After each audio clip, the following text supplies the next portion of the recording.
최고.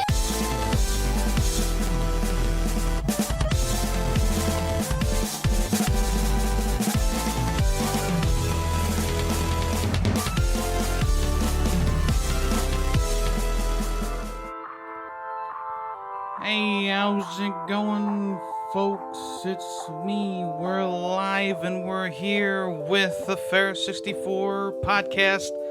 100% live today, folks. And don't forget, oh my god, it's the Ferret Awards. It's the 3rd annual motherfucking Ferret Awards. We've been doing this for 3 freaking years, man. But we're here, we're live, and we are going to be going through all the nominations before we start the official podcast here, but I hope everyone's doing fantastic today. I hope everyone's having a great weekend, a start to your weekend. This is the biggest morning in video games, folks. This is the biggest morning in video games. No one else does award shows in the morning, especially in the morning on a Saturday. So, I mean, come on, you know. Thank you so much for everyone being here in the chat so far. We got Callous, Greedy, Tater, and Kenobi so far, I believe. And Marie is here as well. So thank you, everyone, for tuning in the morning, early in the morning. Because this is a live podcast and we're doing an award show, I only ask that sound commands don't be used during the award videos. Okay, that's the only thing I ask. Don't do sound clips during the award videos because that'll kind of mess it up a little bit. How you doing today, Lukester? Hope you're doing good this morning. Okay, so, folks, this is big. We got a big day ahead of us. We got all of the nominees and the videos associated with them. We're going to go through all the winners of the 3rd annual Ferret Awards. And then afterwards, we're doing a live podcast episode where we talk about the latest video game news, occurrences, first, and also I have some games that I've been playing this past week. Also, what's coming soon? Did I say that? So yes, please sit back, relax. If you want to chat, please do. We are going to be jumping in to the first nomination category here, and it is... Here are your nominees for the favorite game that YemmytheFerret streamed in 2023. Metroid Prime Remastered. The Last of Us Part 1. Ratchet & Clank Going Commando. GoldenEye 007. Detroit Become Human. Ghost of Tsushima Director's Cut.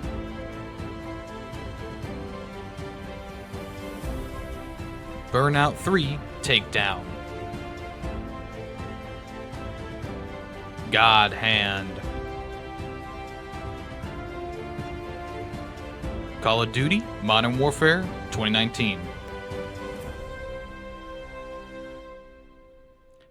Alright, folks. And the winner for favorite game streamed is Ghost of Tsushima Director's Cut. So, Ghost of Tsushima Director's Cut. As you can see, we got our pie chart here. Ghost of Tsushima definitely got the most votes here out of all of them. And yeah, this is a category where I just go, anyone who suggests the game, it just gets put onto the list because, you know, who am I to pick 5 games from everyone's stuff? My personal favorite was, of course, Burnout 3. It was at the beginning of the year, and I just really loved playing through that game early in the year. But I mean, you can't knock Ghost of Tsushima. I mean, it's a great game. It definitely was a lot of fun while playing, and yeah, I just really enjoyed it. If you look at the pie chart here, Metroid Prime Remastered got the second highest votes, and Detroit Become Human got the third highest votes. So a lot of people just kind of voted for the one that they suggested, but there was a lot of people who also didn't submit for nominations for favorite stream game. So that's where the difference comes up. But yeah, it's a good category to start on. It's a good palate cleanser. If there's audio issues or something like that, it's not like that important of a category.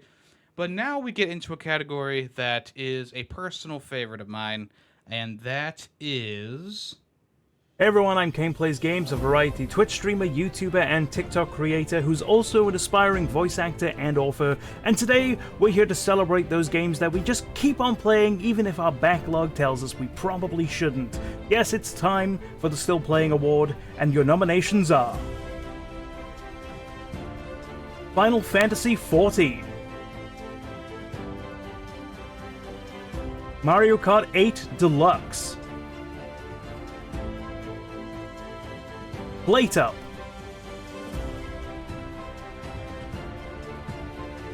Fortnite, Roller Coaster Tycoon. Thanks to Yemmy for inviting me, and congratulations to all the games that were nominated. Okay, and thank you again to Kane from Kane Gameplays for doing the nominations there. The winner was Mario Kart 8 Deluxe. That's right, Mario Kart 8 Deluxe is the winner. For obvious reasons. I think everyone and their mother went to go play Mario Kart 8 this past year. And I don't believe it was nominated for last year's award, but it probably should have been too. But this year, it definitely, I think that because most of the tracks released during the year, I think the most people were playing during the year, me included, you know. So yeah, that was that. Second highest votes went to Fortnite, of course, because you know what else would get other votes. And Final Fantasy XIV, I know exactly who voted for Final Fantasy XIV. It's the two people who stream it, Kane and Nomad. And then the rest of them didn't get too much, but I, of course, had to go with my pick, which was Roller Coaster Tycoon. And honestly, this is the only category where I was like, my pick's winning. My pick's getting in there. Not winning. My pick's getting in there on this category. But thank you to everyone. Of course, thank you to everyone who nominates. I do have to pick and choose sometimes. But for this case, I was like, Roller Coaster Tycoon. Roller Coaster. But congratulations to Mario Kart 8. Of course, Mario Kart 8 was a big game. Big game this year. So, all right, let's move on to the next category, which is... Here are your nominees for Best DLC, Update, or Content Drop. Power Wash Simulator, Back to the Future DLC. Cyberpunk, Phantom Liberty. Resident Evil 4, Separate Ways. Dead Cells, Return to Castlevania. God of War Ragnarok, Valhalla.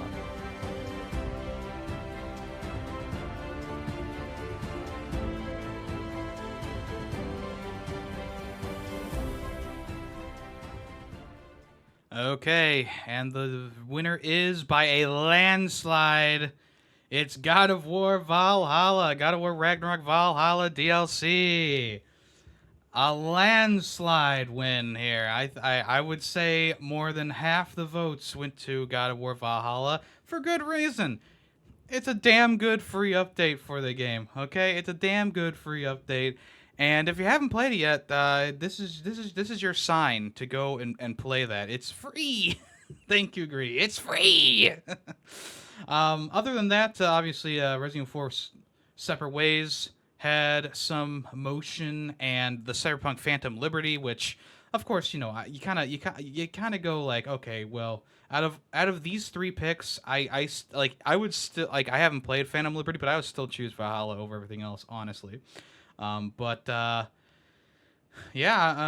kind of a very interesting spread. I will say that it's a very interesting spread. How's it going today, Nomad? We're almost getting to your category in a little bit here. So yeah, I mean, nothing too crazy here. Valhalla snuck in at the end of the year, and guess which awards show doesn't wait until the end of the year to do their nominations and voting? The Game Awards, who totally didn't snub God of War Valhalla for best DLC, they would never do that because the game wasn't even out at that point. But that's why I wait until the end of the year, because good things come out in December, contrary to popular belief with the Callisto Protocol last year. But that's besides the point. And you know what we won't see next year for best DLC, free update, blah, blah, blah, blah, blah? God of War Valhalla on the Game Awards show. Jeff Keighley, I'm not going to say fuck you, but I'm a little bit disappointed in you. Anyway, let's move on to the next category, which is best... Oh. Hello, I'm Tay from Taymation Studios. You might recognize me also from Film Freaks every other week, where we talk about a movie. Today I'm here to present the best multiplayers of the year. The nominees are Street Fighter 6, Party Animals, We Were Here Expeditions, The Friendship, Lethal Company, Super Mario Bros. Wonder,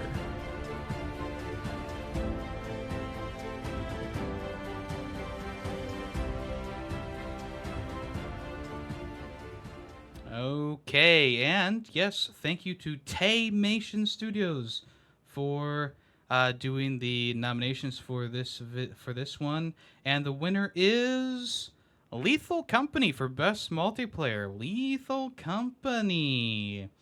Another landslide victory here for the folks at Lethal Company. This is definitely not going to be the last time we see Lethal Company, but will it win next time? I guess we'll find out. Other nominations here, we got some, like a three-way tie for the second place, which was between We Were Here, Expeditions, The Friendship, Party Animals, and Street Fighter 6. And then one vote went to Mario Bros. Wonder. I wonder who that was. So yeah, I mean, obviously, Lethal Company has swept the nation, kind of like how Among Us did back when that first came out. Among Us kind of swept the nation, and it's still going strong. Don't get me wrong, but it's obviously not as strong anymore as it was. Lethal Company, though, it's right up there with the rest of them. It's got some great co-op elements in there. Obviously, lots of funny moments. So there you go. Deserved, I suppose. I really liked We Were Here Expeditions. I actually voted for that myself. I don't think enough people played it. It was free for like 3 months. I don't think enough people played it though. Party Animals was good. I didn't like super enjoy it myself, but I understand why people like it. And of course, Street Fighter 6. I found that a very fun fighting game.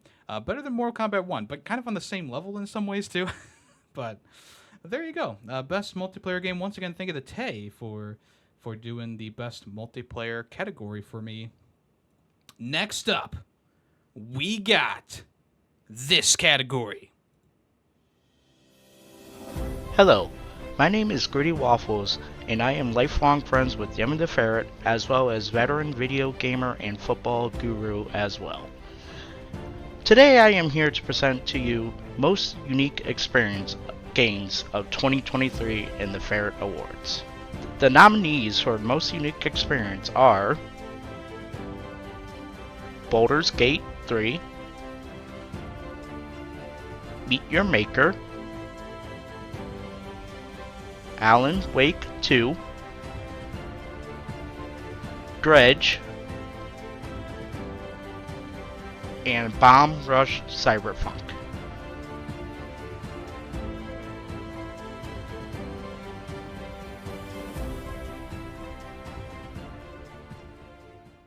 And yes, thank you to Greedy Waffles for doing that category. The winner is, in the most unique category, Baldur's Gate 3. Baldur's Gate 3 is the winner for that category. When I do these award shows, I try and explain the category as best as I can. And sometimes I don't fully agree with what people put there. And in this case, I don't think Baldur's Gate 3 is a strong, unique game. I feel like Baldur's Gate 3 is a tried and true kind of gameplay experience. Turn-based, RPG, heavily inspired by Dungeons and Dragons kind of thing. And in this case, I definitely would have gone for something else, and I personally did. I voted for... I think I voted for either Meet Your Maker or Dredge here. I don't remember which one. I think it was Dredge. But I like... That's the thing. Baldur's Gate 3, phenomenal game. Don't get me wrong. But unique game, I understand that there are... it's a pretty unique, like, as in, like, lots of diverse and layered things happening. But for me personally, I would have gone with something else because... it's not wholly unique. Like, a unique game should be one that really changes the genre. It really is something that just kind of is out of left field, right? Things like Meet Your Maker, like a first-person trap-making dungeon kind of game, pretty unique. Dredge, you drive this little boat around, you fish, and it's all Lovecraftian. Alan Wake 2 even has those unique aspects of, like, doing the boards and doing the crime scenes and stuff like that. And Bomb Rush Cyberpunk, even though it's not, like, super unique, it is pretty unique for nowadays, seeing as Jet Set Radio hasn't really been around for quite some time. But yeah, I mean, honest, fuck me, right? But congratulations, Baldur's Gate 3 for the win. It may be not deserved, but hey, it's technically none of these are my nominations, except for the few that I added in post when there weren't enough. So, congratulations, Baldur's Gate 3. Let's move on to the next category, which is... Hello, my name is Nomad Eric, and I am known as a connoisseur of a variety of things, JRPGs, RPGs, and the sort. But one thing that most people don't know that I am is a very big connoisseur of sports, gaming, and sports in general. Sports have always been a major bonding experience for me and my friends and family, and sports games have kind of taken on the exact same role in certain circles that I'm in, and therefore I am proud to be here to give the nominees for the best sports game of 2023. And the nominees are EA Sports FC 24, F1 Manager 2023, Super Mega Baseball 4, WWE 2K23, AEW Fight Forever.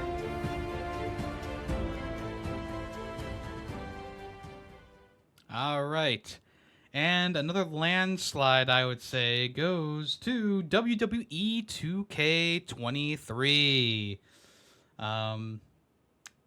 I have not played any of the games on the sports category for this category. I mean, I have played sports games this year, but not in these ones here. But yeah, WWE 2K23 won in this category, closely followed by EA Sports FC 24, and a tie for third place between F1 Manager and AEW Fight Forever. I don't have a lot to say about this category because obviously, like I said, I didn't really play any of these. I didn't play any of them at all. I'm not super big on wrestling, especially wrestling games. The only one I've really played in the past couple of years is that 2K wrestling game that Greedy and Callus and I played together. But yeah, congratulations, WWE 2K23, going from one of the worst games ever in like 2021 to being one of the best sports game of the year. That is pretty impressive, and I'm glad that they've turned it around. I'm glad they turned it around. All right, next up, next category. How's it going, YemmytheFerret? How you doing today? Next category. Let's go. What's going on, guys? This is Maz from MazTech Gaming. For those of you that don't know me, I am a variety achievement hunting streamer on Twitch and a good friend of YemmytheFerret. It's my honor to present the nominees in the Best Combat category. The nominees are Armored Core 6, Fires of Rubicon, Final Fantasy 16, Dead Island 2, Star Wars Jedi Survivor, and Hi-Fi Rush.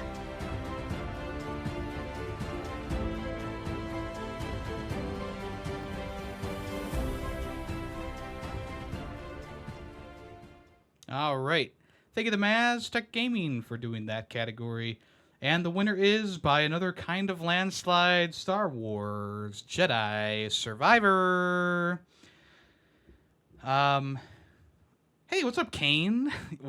Your category was the second category, so you missed your own thing, but that's okay. That's okay. I appreciate you doing that still. But yes, Star Wars Jedi Survivor was the winner here.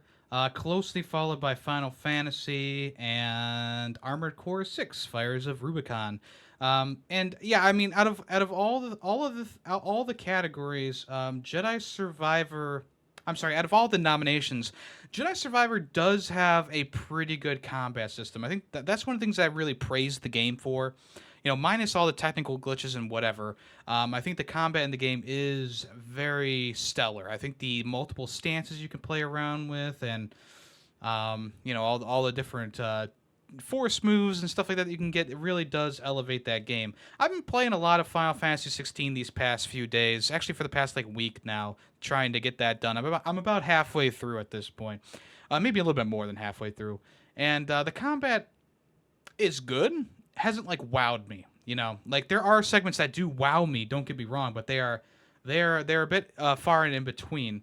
Dead Island 2 got like 1 vote. And I do like that. I mean, this is going to be a trend for the rest of these categories, by the way, but I do really like Dead Island 2, and I think that it's you know, it's not high art or anything like that, but the combat is really fun in that game. It's just kind of dumb, stupid fun, you know what I'm saying? And other than that, Hi-Fi Rush, I think it does have good combat. So you know, it's worthy of being on there. And Armored Core, I think Armored Core is my personal pick for this one, just because of how different each build is that you can make on your mechs. But I do like the Jedi Survivor pick here. I think that's a good one.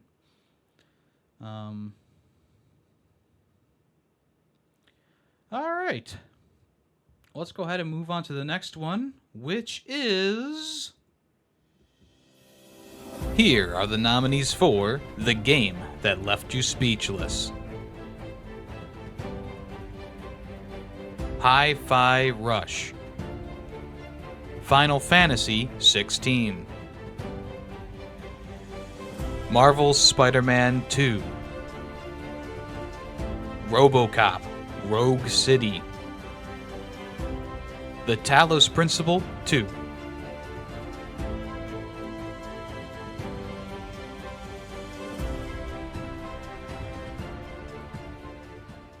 All right, and the winner is Marvel's Spider-Man 2. Marvel's Spider-Man 2 is the winner on this one. Kind of, I guess, I mean, I keep saying landslide, but it is relatively close because we only got 17 votes on this. So, you know, half of 47 would be like -2 votes from that. But yeah, Marvel's Spider-Man 2 won it there for The Game That Left You Speechless, closely followed by Final Fantasy, and then tied for third place was Hi-Fi Rush and the Talos Principle 2. Marvel's Spider-Man definitely has a lot of moments that make you stand still and go, "Whoa!" Right? There's some good stuff in there. Final Fantasy 16 obviously has a lot of those moments too, like especially when you transform into Ifrit and you do like these kaiju battles. That shit always makes my jaw drop to the floor, right? As for the other games, Talos Principle just has a lot of really cool moments in it, like the moment when you're coming out of the monorail and there's a bunch of like, statues around you. It's pretty cool looking. Same thing with like Hi-Fi Rush. There's a lot of like cool moments in there. And RoboCop, I don't know if I would say that I thought it was like I was left speechless. I guess I was kind of left speechless at one point because the game was so poorly optimized and all of the lighting effects were like jittering or blinking really fast like a strobe light. I guess that kind of made me speechless.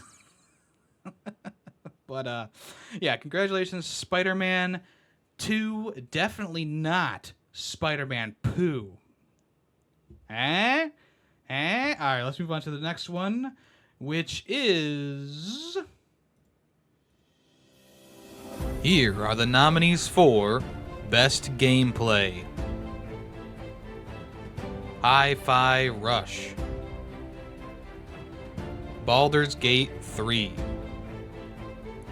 Dead Island 2, Marvel's Spider-Man 2, Dead Space.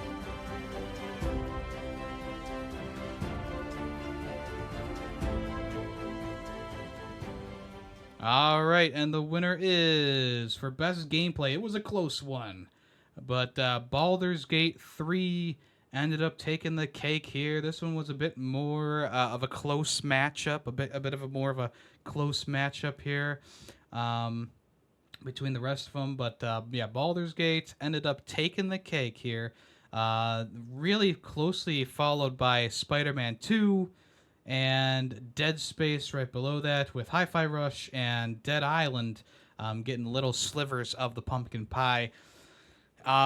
Yeah, so I mean, I like to see splits like this because it really means like there was a good mix of people wanting different games, which could have meant that there could have been a bit of an upset. I do feel like Baldur's Gate 3 was the strongest option next to Spider-Man here, that if anything was going to take down Spider-Man, it was probably going to be Baldur's Gate 3. But yeah, I just want to clarify, unlike Best Combat, which is like the physical act of fighting, like, your Armored Core and stuff like that, where you're actually shooting things, gameplay is just like an over-encompassing, like, traversal, platforming, gunfights, that kind of stuff.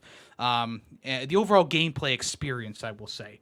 And yeah, Baldur's Gate 3 definitely gives you a nice gameplay experience. It controls pretty nicely. I think it does lay itself out pretty well, where it's like, even if you're new to playing these kind of games, like, yeah, you can get into a groove and mess around with it. So yeah, congratulations to the Baldur's Gate 3. The only thing I'll say about Spider-Man, I do like the gameplay, but goddamn do I miss those gadgets. And I know a lot of people are like, oh, you can just shoot out an impact web and win.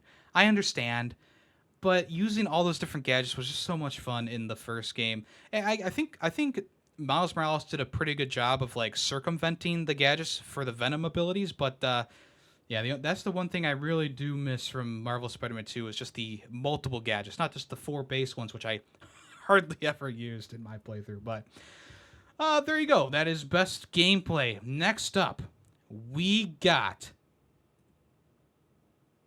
Boom. Hello there. This is General Obi-Wan Kenobi.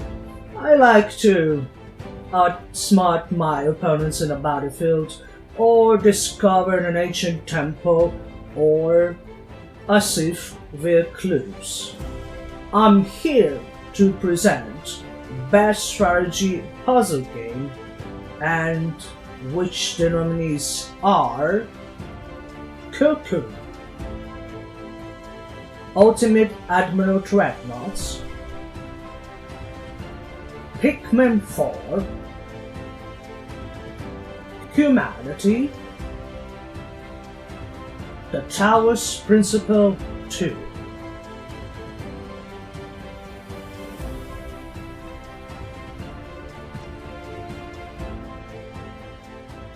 Thank you, Kenobi, for doing that segment. And the winner is Pikmin 4, baby, by a fucking landslide. Let's fucking go. Oh, my God. Pikmin 4, baby. Now that's a landslide, baby. Woo, yes. The Game Awards and now the Ferret Awards is official. Pikmin 4 is the best strategy game of the year. Hands down. 70% on the mark there, with Cocoon following in second place, 17.6%, and trailing in both third places is the Talos Principle 2 and Ultimate Admiral Dreadnoughts. I think that Pikmin deserves this award so much because it got everyone who owns a Switch to play Pikmin. Maybe not everyone, obviously, but most people who own a Switch played Pikmin. It's the best-selling Pikmin. They reinvented the wheel. I know a lot of people weren't too jazzed about Pikmin 2's play style, and then they kind of went back to with Pikmin 3, I think they went back to like a more of a Pikmin 1 style. But Pikmin 4 is a very good combination of those early games. Also added in some new elements from for the series, including Ochi. I mean, who the fuck doesn't like Ochi? Like, that is such a goated fucking addition to your game here. So yeah, Pikmin 4, totally deserved. I mean, the other nominations weren't going to stand a chance. I mean, I love Humanity, and I really do love Talos Principle, but fucking Pikmin 4 is like here, and it's here to stay, and it's punching y'all in the face. Oh yeah, let me just...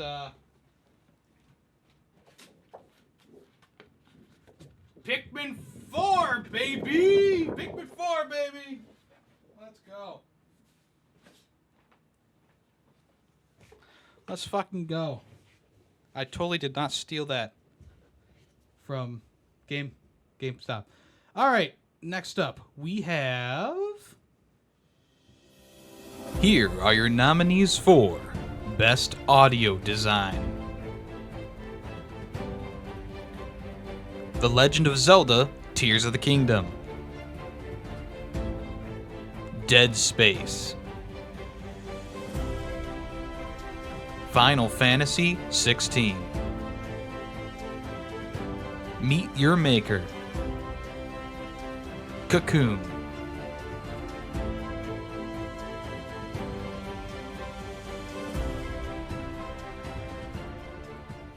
Okay, and the winner is, for Best Audio Design, Dead Space Remake. Dead Space Remake got the win there, got the dub there.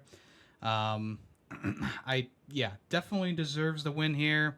The Game Awards got this one wrong, okay? Dead Space should have won Best Audio Design at the Game Awards, but here we are correcting the record. Correcting the fucking record here. Followed up closely by a tie for second place between Final Fantasy and The Legend of Zelda: Tears of the Kingdom.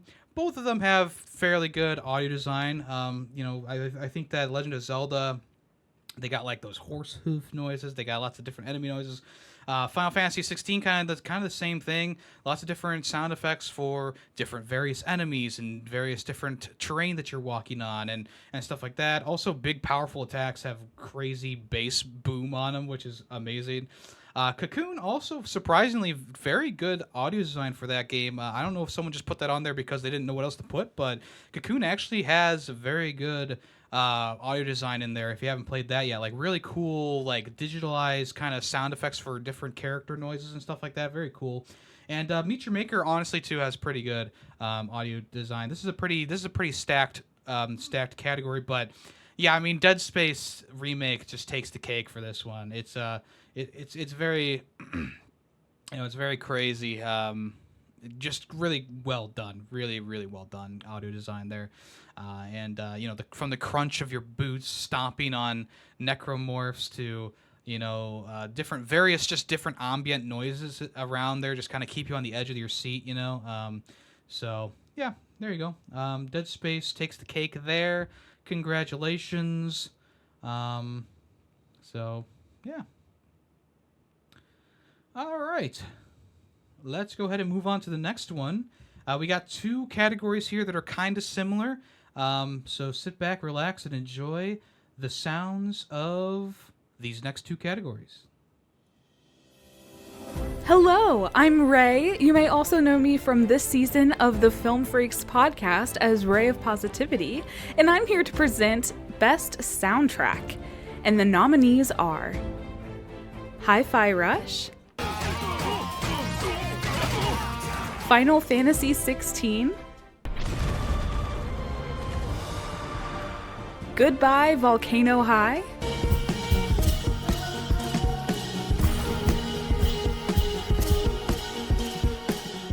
The Legend of Zelda: Tears of the Kingdom,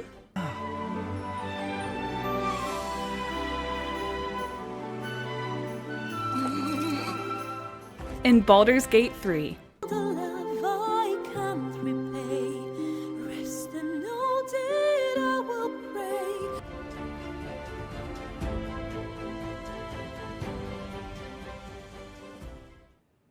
Okay, and the winner is Final Fantasy 16 with the win here. This was another close bout, but Final Fantasy 16 ends up getting the win for obvious reasons. A highly orchestrated soundtrack, lots of bombastic stuff here and there. Personal pick of mine was Goodbye Volcano High. It has like a whole album of songs made for it that I enjoyed a lot. And also, of course, I mean, Legend of Zelda has great music. Hi-Fi Rush obviously has a lot of great music in there from various composers, like the that one band with the 2 brothers. Doesn't matter. Nine Inch Nails is also on the set list as well. Track list, I apologize, pretty well, which is pretty cool. And Baldur's Gate 3, I'm sure it has great music. I just haven't gotten around to listening to it yet. But yeah, that's it. There you go. Yeah, I mean, yeah, Final Fantasy 16, a shoo-in the win.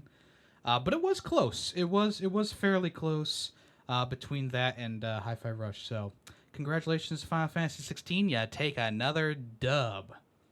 Let's move on to the last category dealing with sound, and that is... Hello there.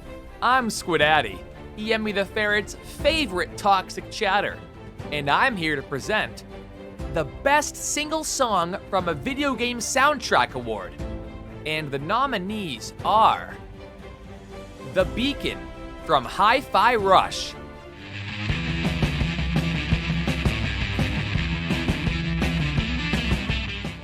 Find the Flame from Final Fantasy XVI,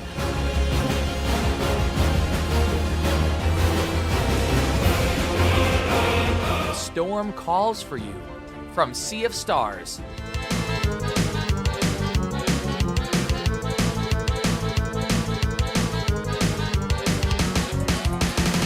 Feel from Lies of P, 'Cause I just don't feel like of you.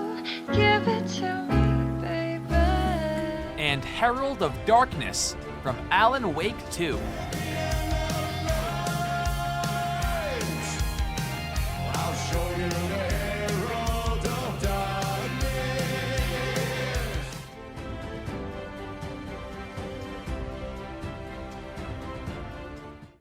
Okay, and the winner is, under close margin here, Herald of Darkness takes the win here.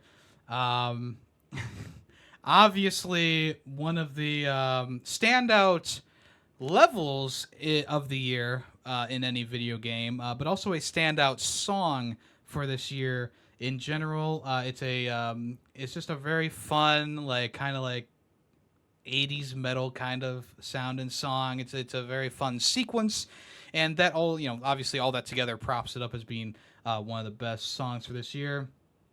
Personal favorite of mine this year was Feel from the Lies of P soundtrack. Definitely enjoyed that one a lot.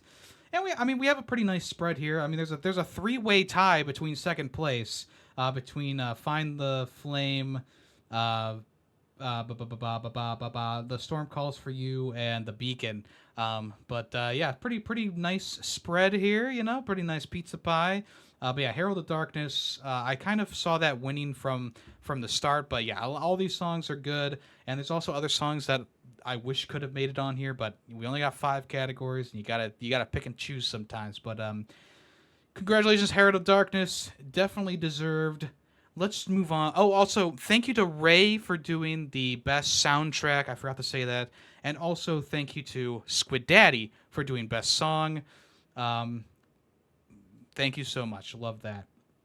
Okay, let's move on to something completely different.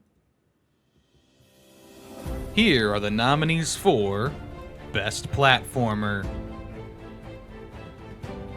Super Mario Bros. Wonder. Pizza Tower. Disney Illusion Island. Sonic Superstars. Planet of Lana.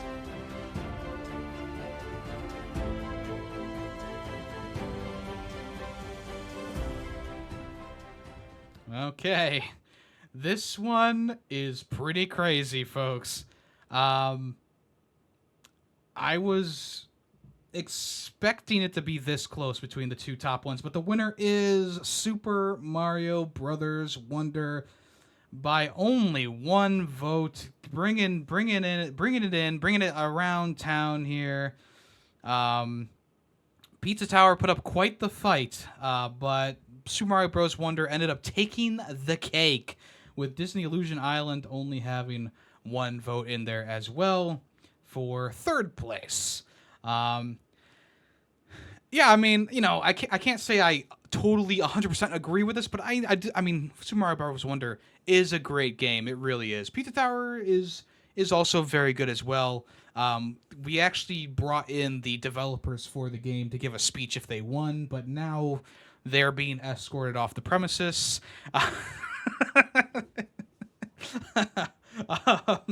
But yeah, I mean, the Pizza Tower is a great game, and Super Mario Bros. Wonder they're both great games. It was a very tight, close race, but in the end, Mario Bros. Wonder prevailed. That was a little joke because the Game Awards brought the Pizza Tower developers there, and they didn't win. And who did win? A publisher took the award instead of the developers. All right. Yeah, the one vote for Disney Illusion Island is Steamboat Willie. There you go. All right, let's move on to the next category, which is something completely different. Here are your nominees for Best Shooter. Starfield. Meet Your Maker. RoboCop Rogue City. Resident Evil 4. Remnant 2.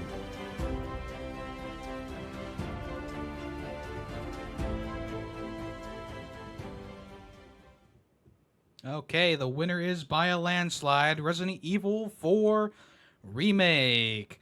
Resident Evil 4 Remake took the entire pie except for a few pieces here or there. Hard to disagree with this one. I think the combat in Resident Evil 4 is very well done. In terms of shooting mechanics, it definitely has a lot of weight to it. I probably would have voted for like Dead Space if it was on here, but this is fan nominated, and Resident Evil 4 was on there, and I said, you know what, Resident Evil 4 is right up there. Might as well give it to them. And in terms of like other shooters on this list, I think RoboCop is a strong tie for second place next to Starfield. RoboCop definitely felt good in the shooting category, maybe held back by some of its technical issues, but there you go. And Starfield, there's been a lot of hate towards Starfield, but I will say that minus gun variety, at least the shooting and flying around was sort of fun, here and there. And then Meet Your Maker, it is a shooter. You do shoot things, but it didn't have like the wide reach that other ones did. And then Remnant 2, I threw that on there because it was the only other shooter that I could think of that wasn't already nominated for a different category. So I put it on there just to see how it went, and no one voted for it. So, oops. Oh well. Yeah, there you go. The best part of Starfield was the shooting. I would agree. I would agree with that. Which isn't saying much, but yeah, it's fine. It's fine. But yeah, Resident Evil 4 is the true winner here. They definitely did a great job with that, combining like that new parry system in there. Like that made the fight with Krauger. Is that his name? The guy with the beret. I forget his name right now. It's been a while since I played the game. It really elevated and changed that whole fight with him. All three fights with him. Krauser, that's it. Krauser, not Krauger. I'm going too German. Krauser. It really elevated that fight. Really changed up that fight because instead of being like gun heavy, I was very much defensive heavy with the parry moves and then kicking him in the face. And yeah, it was pretty cool. Kroger's a supermarket. Yeah, damn, you're right. All right, let's move on to the next category, which was actually the last one that I got done because the person who did it turned it in Friday. Or, I'm sorry, Thursday night. Hello, my name is Odom K. I am a freelance artist, and I like to stream games and art on Twitch. And I'm here to present the nominees for Best Remaster or Remake. Here in no particular order, we have Dead Space, Resident Evil 4, Metroid Prime Remastered, Advance Wars 1 and 2 Reboot Camp,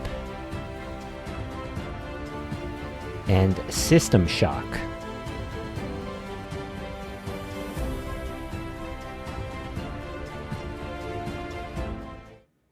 All right, and the winner is Dead Space Remake. Dead Space Remake jumping up on top of the other two games and just stomping them.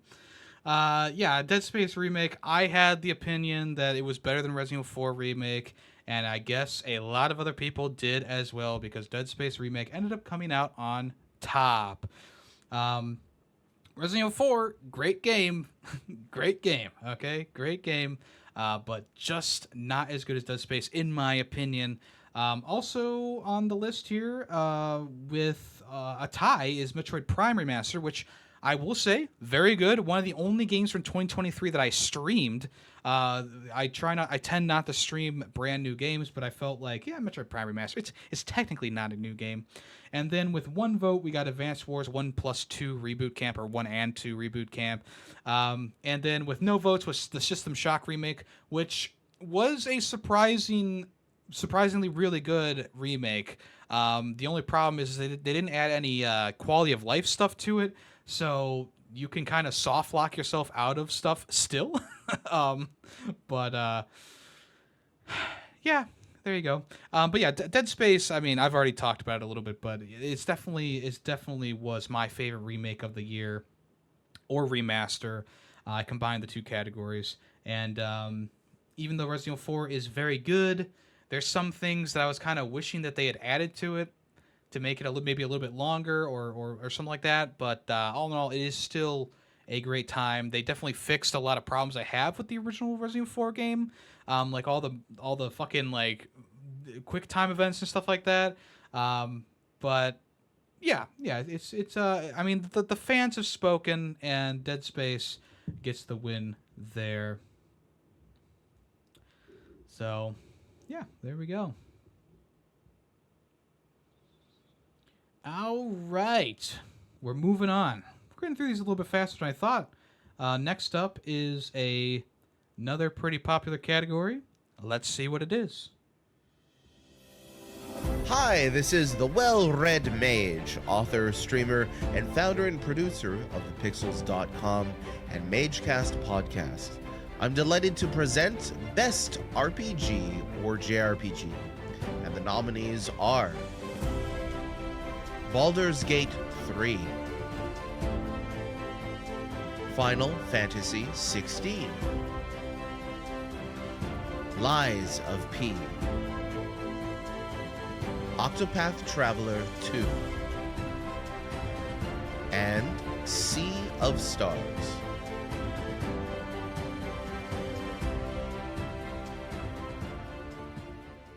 All right, thank you to Red for doing the nomination there, but the winner by a landslide is Baldur's Gate 3. I think I might have talked up Baldur's Gate a bit too much during the Game Awards, which I think swayed some people who maybe didn't play any of these games, because I said that Baldur's Gate 3 was the RPG. Like, if you vote for anything else, like, how is something else better than the RPG, right? And I do still stand by that. I think Baldur's Gate 3, in terms of like RPGs and JRPGs, I mean, you can't go wrong with something that is so in depth, so akin to the roots of RPGs. So isn't that the Naked Jakey game? Oh, the Naked game. Yeah, there's some naked characters in there. We'll talk about that later. But Baldur's Gate 3 takes the win here, above Final Fantasy 16 and Lies of P in third place, with Sea of Stars being in last place there. I think that Baldur's Gate 3 definitely deserves this. Even though right now I'm having a better time with Final Fantasy 16. Baldur's Gate 3 definitely deserves it, though. And I mean, obviously I voted for Lies of P on here because at the time that was the one that I had played, and I would still probably vote for Lies of P, honestly, in terms of RPGs. I think next year I might, if there's enough, I might just do a separate category for best Souls-like game, because it does kind of seem rude to lump them in with the RPG lot. I feel like maybe next year we'll do that, but in the end, Baldur's Gate 3 takes the win. And thank you again to Red, the well-read mage, for doing that category for me. All right, let's move on to the next category, which is... Hello, Callus here. I am a lifelong gamer, streamer, and self-proclaimed blue legend. But most importantly, Yemmy's friend. I am here to present Best Action Adventure. And the nominees are... The Legend of Zelda: Tears of the Kingdom, Marvel's Spider-Man 2, Alan Wake 2, Diablo 4, Dead Island 2,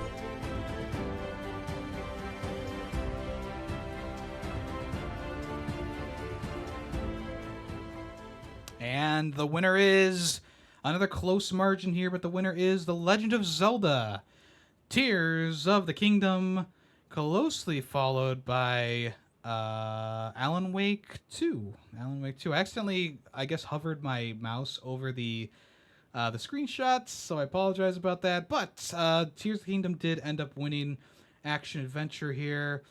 Closely in second was Alan Wake, followed by, in third place, Spider-Man 2. And then there was a tie for last place between Diablo and Dead Island. So there you go. I mean, obviously, Tears of the Kingdom. I mean, it's a great action adventure game. What can you say? I think all these games are pretty strong, though. Maybe minus Diablo, honestly. But once again, poor old Dead Island being put up against the monsters of the category. I think that anyway, congratulations, Tears of the Kingdom. Thank you to Callus for doing the reading there, but also thank you to Callus for talking about Tears of the Kingdom on the podcast twice now. He's done 2 segments for me since I didn't play the game. Yeah, there you go. Tears of the Kingdom wins Best Action Adventure Game. All right, let's move on to the next one, which is... Hello, I am Lucifer Party, aka Coco Control. A little bit about me, I love action adventure games, and I love messing with Yemmy. So my category is best visuals. So let's dive deep into these visuals, shall we? Starting with Lies of P, Final Fantasy XVI, Dead Island 2, Alan Wake 2, and The Talos Principle 2.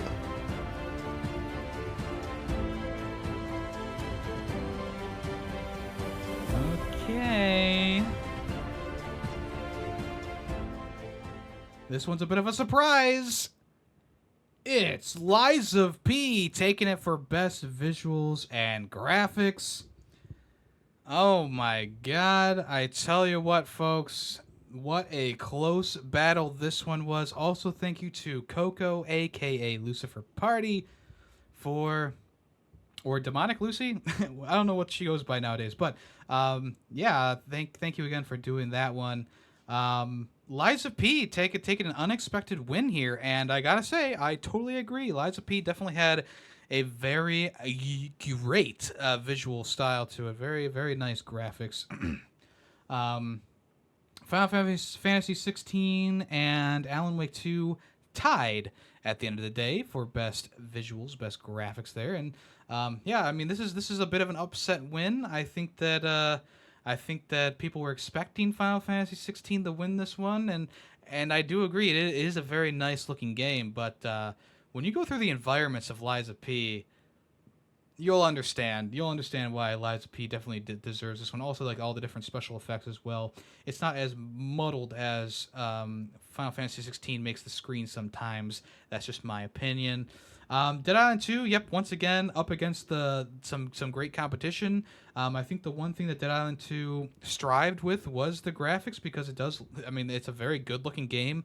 The gore system alone probably could have won an award. Yeah, Alan Wake 2 does a really good job. Lots of FMV segments where you have like live action people standing around and talking and stuff like that, which is pretty cool.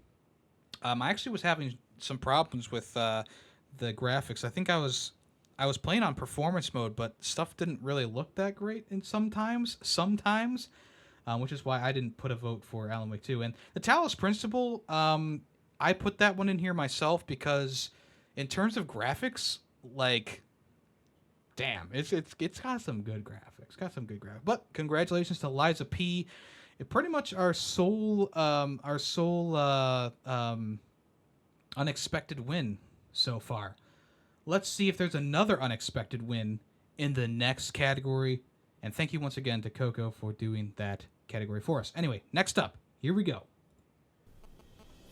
Hello, I am Player 2, and I am a Welsh, once-upon-a-time streamer that gets scared by pretty much everything and has a laugh akin to a chipmunk. But, most importantly, I am a member of the Ferret Nation, and today I'm here to present the category of Best Performance by an actor or actress. And the nominees are... Ben Starr as Clive from Final Fantasy XVI. He's so hot. Yuri Lowenthal as Peter Parker from Marvel's Spider-Man 2. Showing up to work and getting to be Spider-Man. Cameron Monaghan as Cal Kestis from Star Wars Jedi Survivor. For a Jedi has never been worse than what it is for Cal. Naji Jeter as Miles Morales from Marvel's Spider-Man 2. Cap stage, I'm giving my all, or whether it's in the booth, I'm actually swinging. And Robbie Draymond as Chai from Hi-Fi Rush. And right. The winner is... Oh. I forgot P2 did that. And the winner is Cameron Monaghan, who plays Cal Kestis from Star Wars Jedi Survivor. Pretty interesting one there. Pretty well deserved, I would say. I know a lot of people love Ben Starr. He's so hot. Cameron ended up winning the category here. And thank you again to P2, Player 2 P2, for doing the doing the nominations for that one. I specifically chose this one for him because he's really good at pronouncing odd names, because he's Welsh and he speaks Welsh. Yeah, of course he's going to be able to pronounce the harder to pronounce names. But anyway, so Cameron Monaghan, landslide victory on this one. 47% here. The second highest with a tie was Yuri Lowenthal and Ben Starr. And then coming in third place is Nadi Jeter, followed by Hi-Fi Rush, Chai. And unfortunately, there was no interviews with the guy behind Chai, so I wasn't able to get a actual interview clip for him for some reason. He didn't do any interviews for it, but Cameron Monaghan, I mean, it's a great performance. In the first game, he did a stellar performance, and in this game, he does a great performance. I think that he's definitely one of those great actors who is maybe a bit underappreciated still at this time. Like, he did one of the best versions of Joker in one of the worst TV shows for DC ever. He did a great job in that TV show he was a part of, Shameless, and he also does a great job as Cal. So definitely a well-deserved win, but is this one an upset? Maybe it was. I don't know. Let's go ahead and move on to the next one. That is...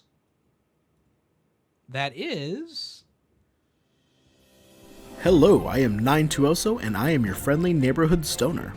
I'm here to present the award for Best Narrative, and the nominees are Alan Wake 2, Baldur's Gate 3, Star Wars Jedi Survivor, Marvel's Spider-Man 2, Lies of P,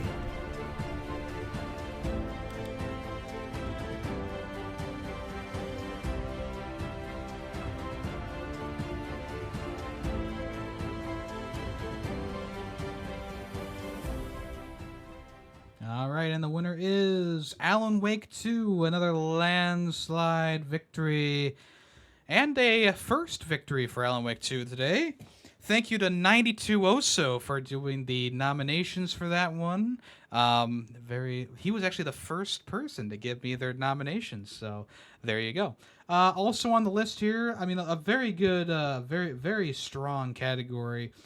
With Baldur's Gate coming in at second place with 29% of the votes. Lies of P coming in at third place, and then before that was Marvel Spider-Man 2, and with no votes was Star Wars Jedi Survivor. Alan Wake 2, I mean, what can you say? It's a story about a guy writing a story, but they do a dual protagonist, which really was elevating to the Alan Wake series. Even though a lot of people, I mean, myself included, really enjoyed the first game's narrative and having Alan Wake being that vehicle for the story, Alan Wake 2, with the dual protagonists, adds more stakes on top of each other, adds more character, stuff like that, and very well deserved for best narrative on that one. Baldur's Gate, I haven't gotten through it enough, but hey, it's pretty good, I guess. And then Lies of P, surprisingly, the one thing I really love about Lies of P is the fact that the story is very forward-facing for a Souls game. And not many Souls games will do that. I mean, you got the Neo series and stuff like that, but Lies of P was very forward-facing with the story. Lots of cool stuff in there. So, yeah, it was very complex, and they certainly nailed it. All right, we got 3 more left. Next up is... Here are your nominees for Best Indie Game. Pizza Tower, Cocoon, Sea of Stars, Chance of Sonar, Lethal Company.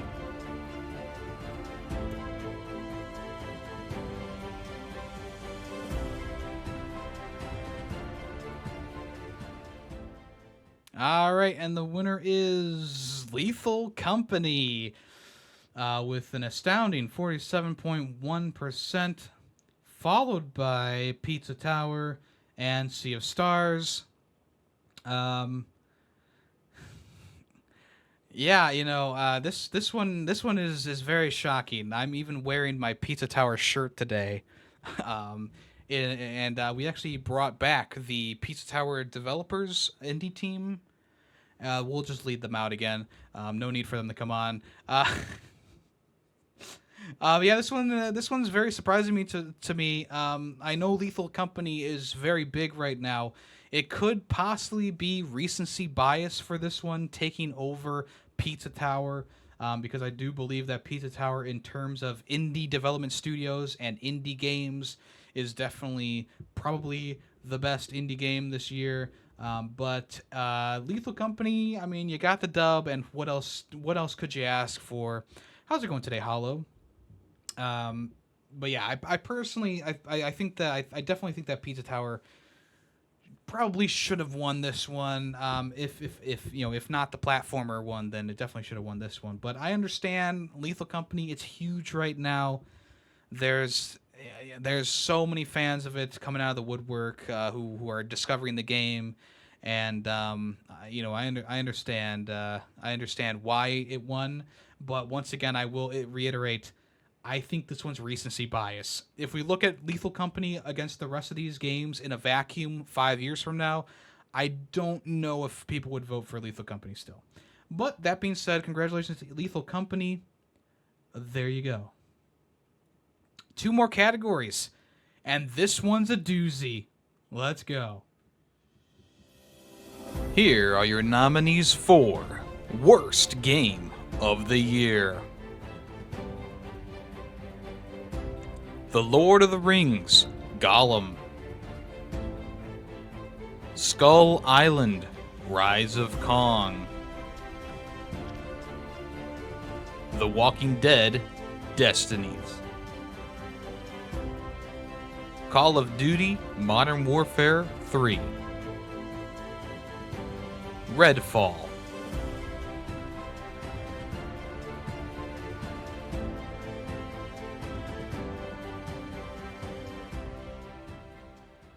Okay, and the winner is The Lord of the Rings Gollum. The Lord of the Rings Gollum takes the cake here, with Call of Duty Modern Warfare 3 being in second place, and Skull Island Rise of Kong in third. I think the main reason why Gollum won this one, whereas other games probably deserved it more because they were more broken, they were more disgusting cash grabs, asset flips, I think the reason that Gollum won was because it's a Lord of the Rings game, and people really love Lord of the Rings, myself included. That's why I still bought Gollum, knowing that it was probably going to be shit, okay? So even though, like, who knew what Gollum was actually going to be? What they had talked about was actually surprisingly good. Like, the whole, like, thing about, like, choosing dialogue options, and they were spinning around in your head, and it was hard to kind of pick out which one you wanted. That would have been cool. But instead, we got fucking Times New Roman or Arial font with static images of what to choose, and it's like, what are we doing? And then the stealth was broken, the gameplay was mundane, the story was boring.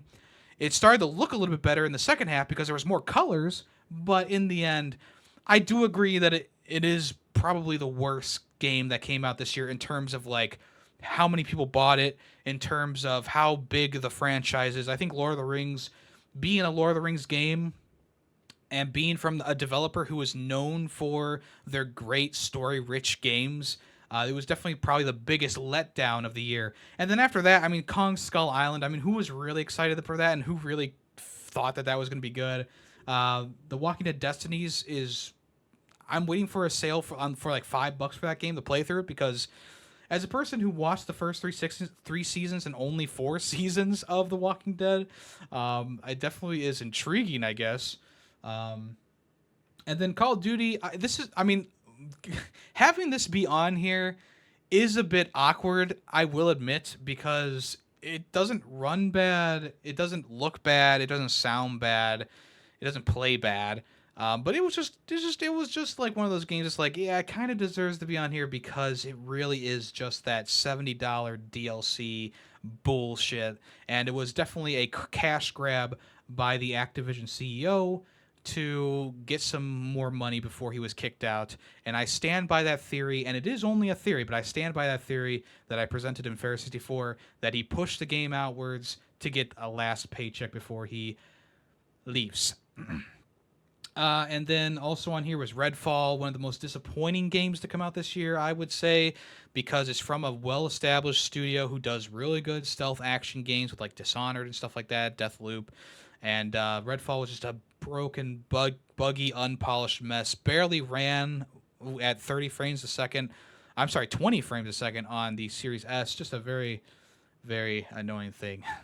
Yeah, I mean, I talked about that on the podcast too, where Christopher Judge said that his speech was longer than the game, and there was a bunch of people like going like and like shut up.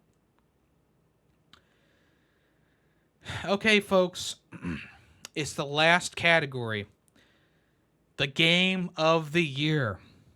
We have 5 games here suitable for winning game of the year. I want everyone. I'll go over them real quick, so you don't have to like quickly scramble to write them. But I want everyone to. Could you see that? I don't think you could see that.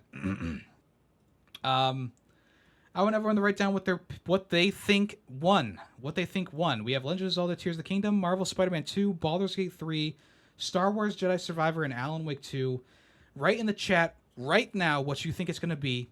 And whoever guesses correctly will get 50,000 ferret poops. Let's go. Here are your nominees for Game of the Year. The Legend of Zelda: Tears of the Kingdom. Marvel's Spider-Man 2. Baldur's Gate 3. Star Wars Jedi Survivor. Alan Wake 2.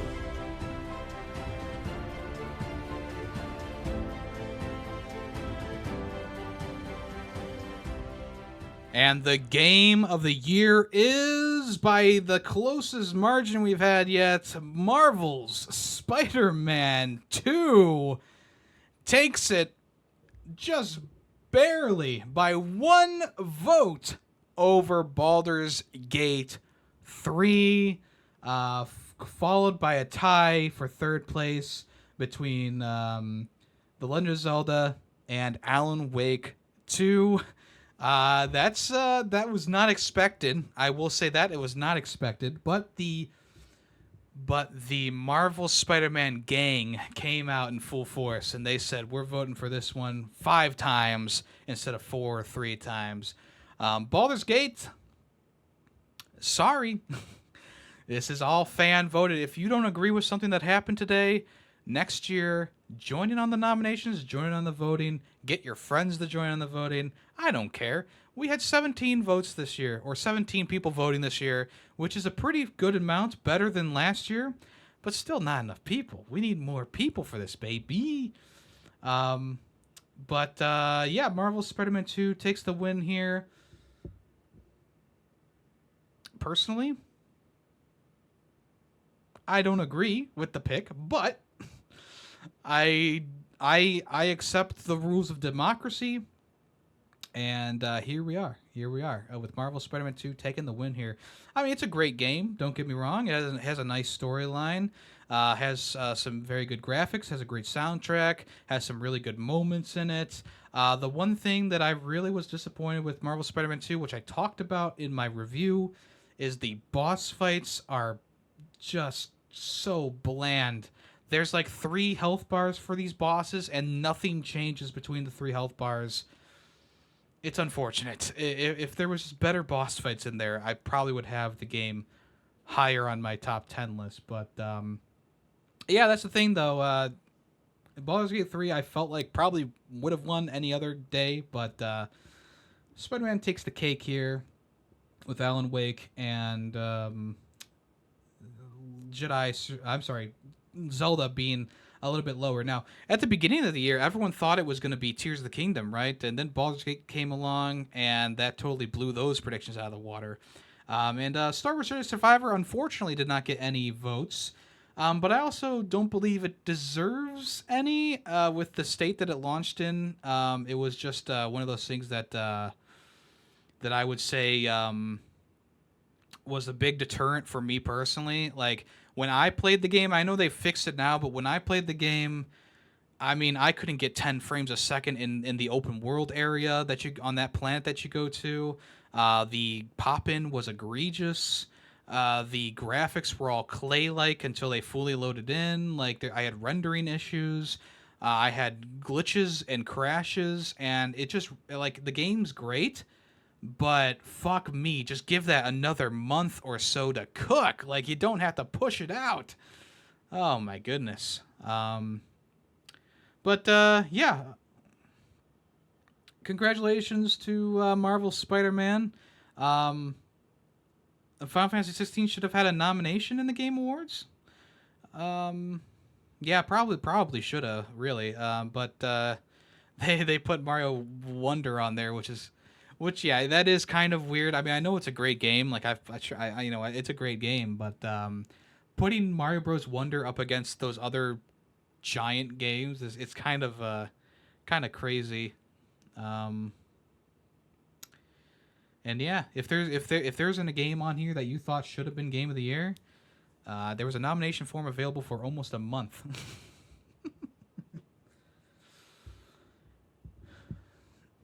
Honestly, the amount of times I was supposed to jump down and land on a platform but would then take fall damage and be reset was infuriating. I don't know if that happened to me a lot, but it probably did, and I just forget. It probably did, and I just forget. All right. That is our list here, folks. Yeah. There we go. And that's the game, though. That's the Ferret Awards. That's the 3rd annual Ferret Awards. Thank you again to everyone who voted. Thank you to everyone who nominated. Thank you to everyone who gave me their nomination audio for the awards show. This was definitely the most work that I've put into this so far. Getting people to give me their stuff on time, putting the videos together, making sure that it all works on OBS, making sure that... Thank you for the 100 bits, crazy Infomouse. Getting all the stuff together, making sure that everything sounded right, and making sure everything was loud enough, because last year not everything was loud enough. Putting in, I mean, it was hours of work, folks. For the past 3 days, I've been working at least 3 or 4 hours each night to get it all working and put it all together. And I do appreciate everyone who came around for the show. It's one of my favorite things to do next to my top 10 list, which comes out next week. If you want to tune in for that, the top 10 list comes out next week, and we'll be live reacting to that. If you're not a part of the competition in the Discord for my top 10 or Game of the Year, make sure you do that. All the information is in there in the pinned message.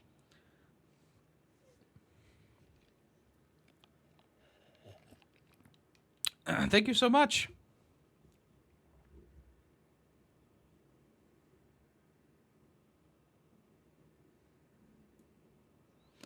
That's a good beat. Thank you so much for the sub, Kane. Appreciate that. A controversial ending, but a great awards show celebrating a great year for releases. Yeah, the one thing that I try to do that the Game Awards doesn't. Oh, we have some discourse. Thank you for the bits, Callus. Appreciate that as well. But the one thing that I try to do that the Game Awards doesn't do is to really mix in as many different games as I can while still being true to the nominations that people send in. I know... Thank you for the sub, Hollow. Guess it's time to pop this. Thank you so much for the sub. Appreciate that. It's a good beat. I always try to mix in as many different games as I can, even though there are games that are on there a lot, like Final Fantasy and stuff. I try and mix in as many different ones as I can.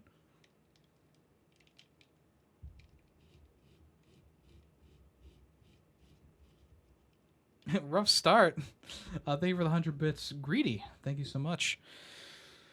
I mean, yeah, the start of this year was a little bit slow at times, but yeah, I think that the year in gaming was pretty good. It was pretty good.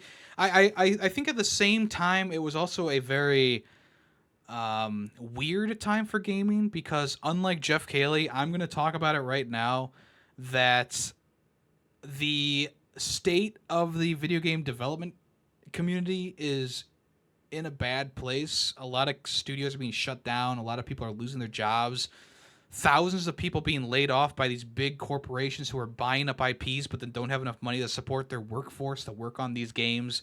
The push to get games out early or on time. It's just it's crazy. And then you get games like Jedi Survivor, which would have been 100% would have been like a contender for Game of the Year in my eyes, if not for the state that it launched in. And you give that game another month, but instead EA pushed it out, Respawn pushed it out, and they had to fix it. And in the end, that really did hurt its standings. And you look at many other games that came out this year, like Gollum and Kong and Walking Dead and all these little like cash grab games using big IPs, and obviously worked on for maybe like not even a year. It's just crazy. Then Modern Warfare 3 comes around, and it's just the biggest pile of dookie I've ever seen in the Call of Duty franchise, and that's saying a lot because there's been some some stinkers in that category. It's just crazy to me. It's crazy to me that, like, even though we had this really amazing year with all these great games, one after another, even great DLCs as well, like Phantom Liberty. Thank you for the resub, Maz. Appreciate that very, very much. And we had these great games. All the Game of the Year contenders, but minus Jedi Survivor, definitely deserving of that. We have these multi-million-dollar projects. It's just one of those things. It's like why is the gaming industry making so much money, but then also like we're not paying our devs enough. We're not giving them enough time to work on things. We're laying people out. We're closing studios like Free Radical, which we're working on games that I really wanted, So,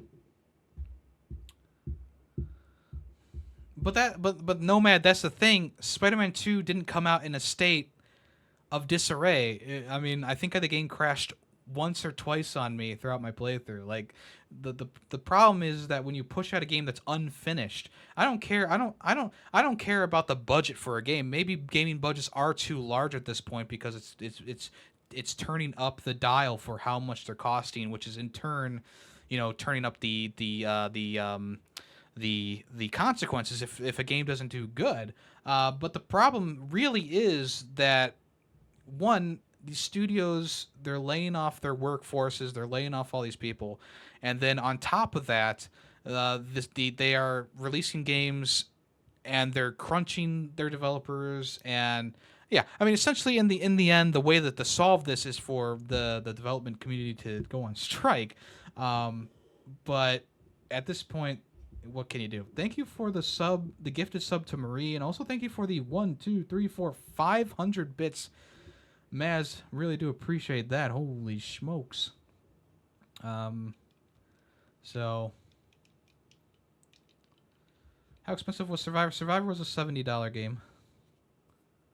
It was a $70 game at launch. And yeah, I think that also a lot of like freelance developers were also laid off this year, which is like I get it. You're kind of like trimming the fat. Maybe maybe you don't want to hire them on fully. You gotta take them out of your budget. But I mean, freelance developers and companies certainly deserve just as much as regular developers. They do probably the same amount of work and all that. So that's all I wanted to say. If Jeff Cayley won't say it, I will say it at my awards show, because it's definitely a problem, and I can't tell you how many news articles I went over this year talking about studios closing and people being laid off.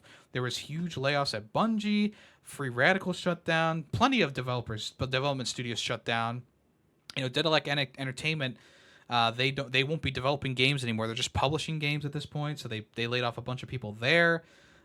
Even like bigger studios like EA, like Sony, like Microsoft, they're getting rid of people all the time, for no good reason really. And one of the more recent ones that I talked about, I forget exactly who it was. They closed down the studio, or they laid off a bunch of people, and then they didn't even give them like their full package. Like they laid them off like a year or so before they would get like their full like benefits for working at the company.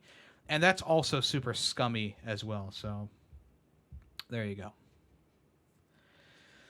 All right, folks, let's move on to the next part of this show, which is the live podcast. The live podcast here. We got a slew of things to talk about today. We're going to start off with what have I been playing this past week.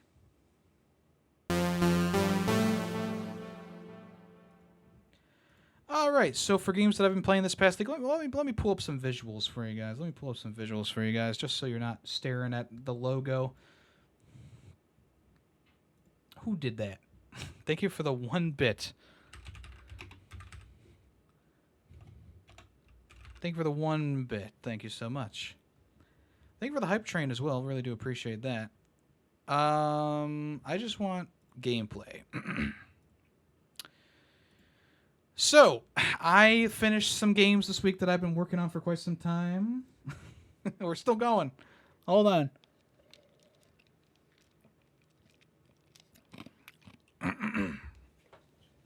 I've been talking a lot, so my voice is already worn out. Thank you for the gifted sub to Crazy Infamous. Appreciate that. I appreciate that. We really do appreciate that. Thank you so much for doing that, folks. All the bits and the gifted subs and the subs. Appreciate that a lot. Let's talk about Armored Core 6. I recently finished this after taking a much-needed break. I actually tried to get back into it a couple months ago, but didn't have any luck. So I said I'm going to take another break, which I thought was going to be indefinite at the time of recording last week's episode. But this past week, I went back to it, and I said, you know what? I'm going to take my own fucking advice, and I'm going to just change my mech around so drastically that I will be able to get past the boss fight that I was working on. And the only reason why I wasn't changing around my mech as much as I wanted to was because you had to restart the entire 15-20 minute level to actually buy new parts and try things out, because I didn't have a lot of parts on me at the time. So I went back, I bought a ton of different parts that I thought would maybe help. I sold some stuff that wasn't helping at all. And in the end, it took me a couple tries still. It took me 5 to 10 tries still. But I got past that fucking boss. I got past the boss, and I said, okay, this is a good sign. We made progress, and now let's see where this goes.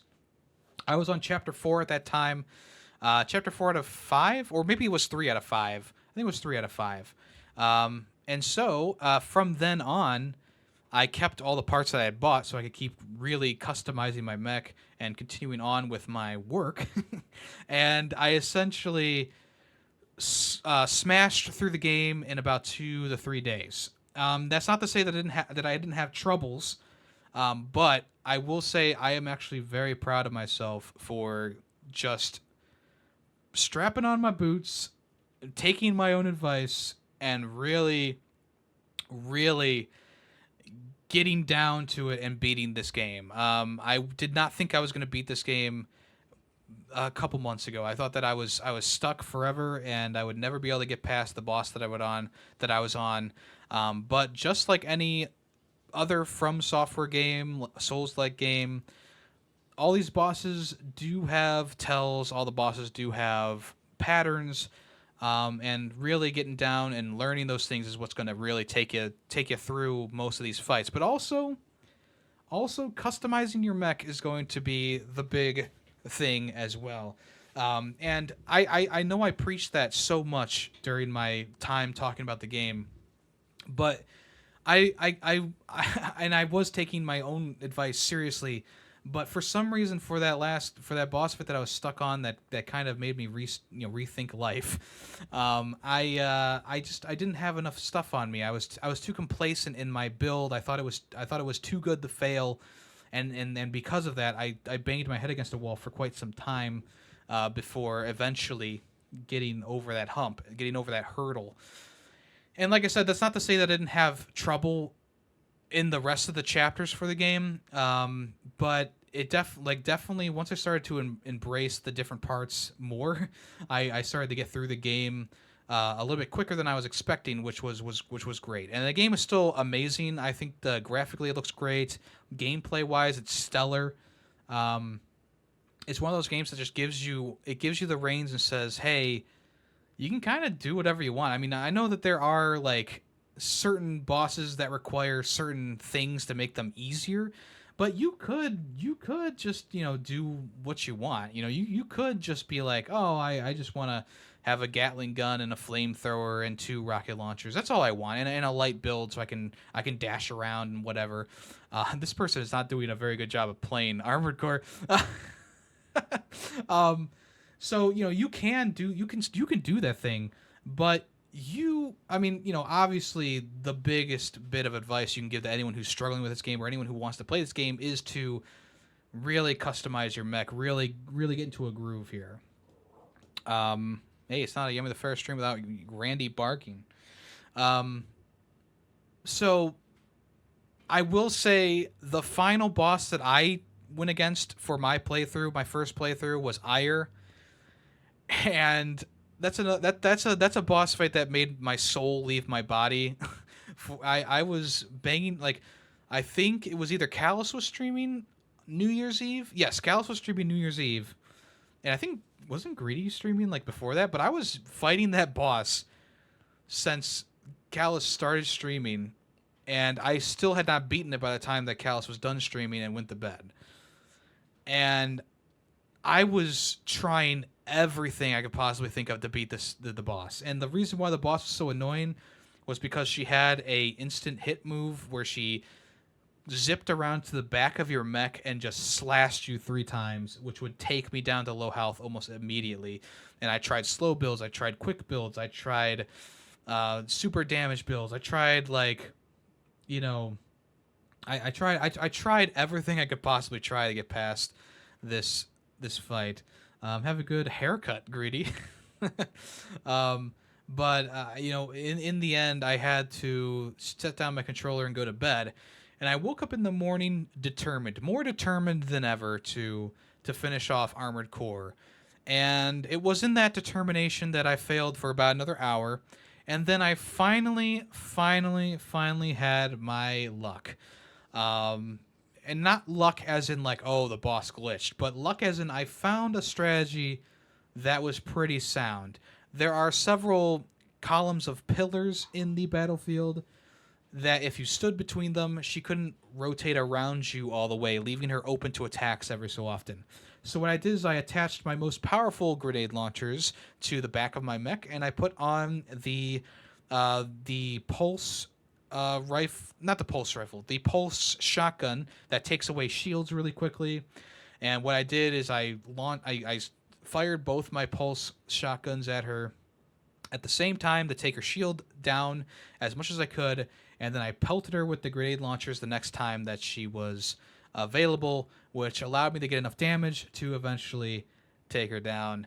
And when that happened, I was praying to whoever was above that there was not another phase or that there was not another boss after that, because at that point I was not just physically spent. Like, my fingers were hurting and my brain was mush. Not only was I physically spent, but I was mentally spent as well. Like, I could not. If there was another boss after that, I probably would have screamed because for a grand total of like 4.5 to 5 hours, I was stuck on that final boss fight, and most of that time was spent just kind of like dying really quickly and then switching around and then dying and then switching around really quickly.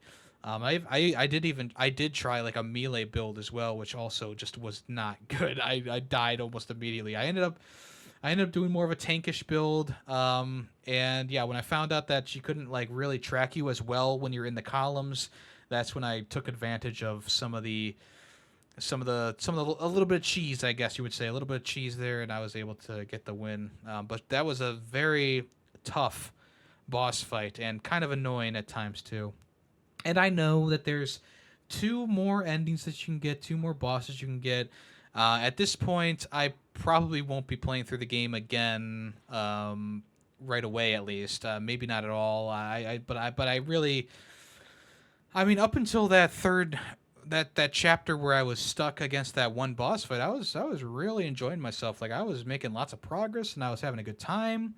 And then after I beat that one boss, I had a good time again. Don't get me wrong. But then pretty quickly after that, I ran into that ire fight, which was just so very draining. So very draining. But we ended up getting through it. And if it wasn't for that final fight, I probably would have given it a 5, but it's a 4.5 as of right now. And maybe in the future I will go through a New Game Plus, because I know that there's new missions and there's like new enemy configurations to fight throughout that. But I'm just not mentally there. Like, that's like asking someone who just got through Elden Ring, playing like 80 hours of the game, and being like, "Hey, do that again, like right away." Like, after all is said and done, do it again. You just explored the entire map for 80 hours. Just do that again, like right away. I'm like, even I, the person who like, I really enjoyed Elden Ring, I'm not running to get back to the game anytime soon, because it's just such a massive game and there was so much ground to cover. And it's kind of the opposite problem for Armored Core, where it's like there's not a lot of ground to cover. I mean, in the end, it's 5 or 6 chapters, which isn't too bad. But the mental drain that was on me for that final bout of playing the game does not make me want to jump back on it and just go at it again. Even though I did start some of the missions, I very quickly was like, yeah, I'm kind of like spent. I'm kind of mentally drained. I don't even want to have this game, in my mind right now. So, yeah, that's Armored Core 6. Very good game. Very enjoyable for the most part. Just kind of fell a bit short at the end in terms of some boss design decisions there. But yeah, Armored Core 6. Next up is NASCAR Arcade Rush, which, funny enough, is by the same people behind some of the worst games of the year. But I will say that in terms of worst games of the year, Game Mill definitely put out a competent arcade racer.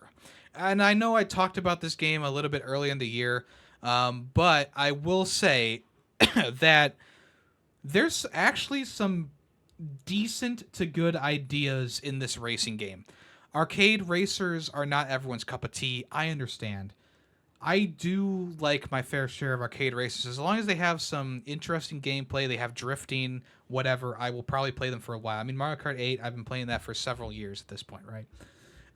And of course, I've been playing Mario Kart since like the GameCube era. I didn't get the N64 Mario Kart 64 because I was a broke small child. But Double Dash, I played that so much. Anyway, so I bought this game with the understanding that it's a game mill game, but it actually doesn't look half bad. And I will say this, it's not terrible. Actually, it might be probably the best thing that Game Mill has put out in a while, which I guess isn't saying much, all things considered. It's competent. It works fairly well. The racetracks are actually pretty well designed, but the problem is that there's not enough racetracks. You play the same racetracks over and over and over again. And there's some cool ones in there. Like there's one that's kind of like Baby Park, where it's like a really short figure eight, like a double figure eight. And it's like in this like clockwork area. There's another track that like you go through like downtown Detroit, and you go through like a car factory. There's another one that's like this Neo Tokyo kind of highway kind of thing going on, which was pretty cool too. Lots of boosts and lots of fast gameplay.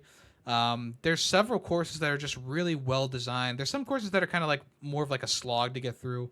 But for the most part, I found like the course design to be really good, and also the idea that they had for the boost was actually really cool too. Something that I really never seen before is all like there's like 4 different types of boost pads that you can go across.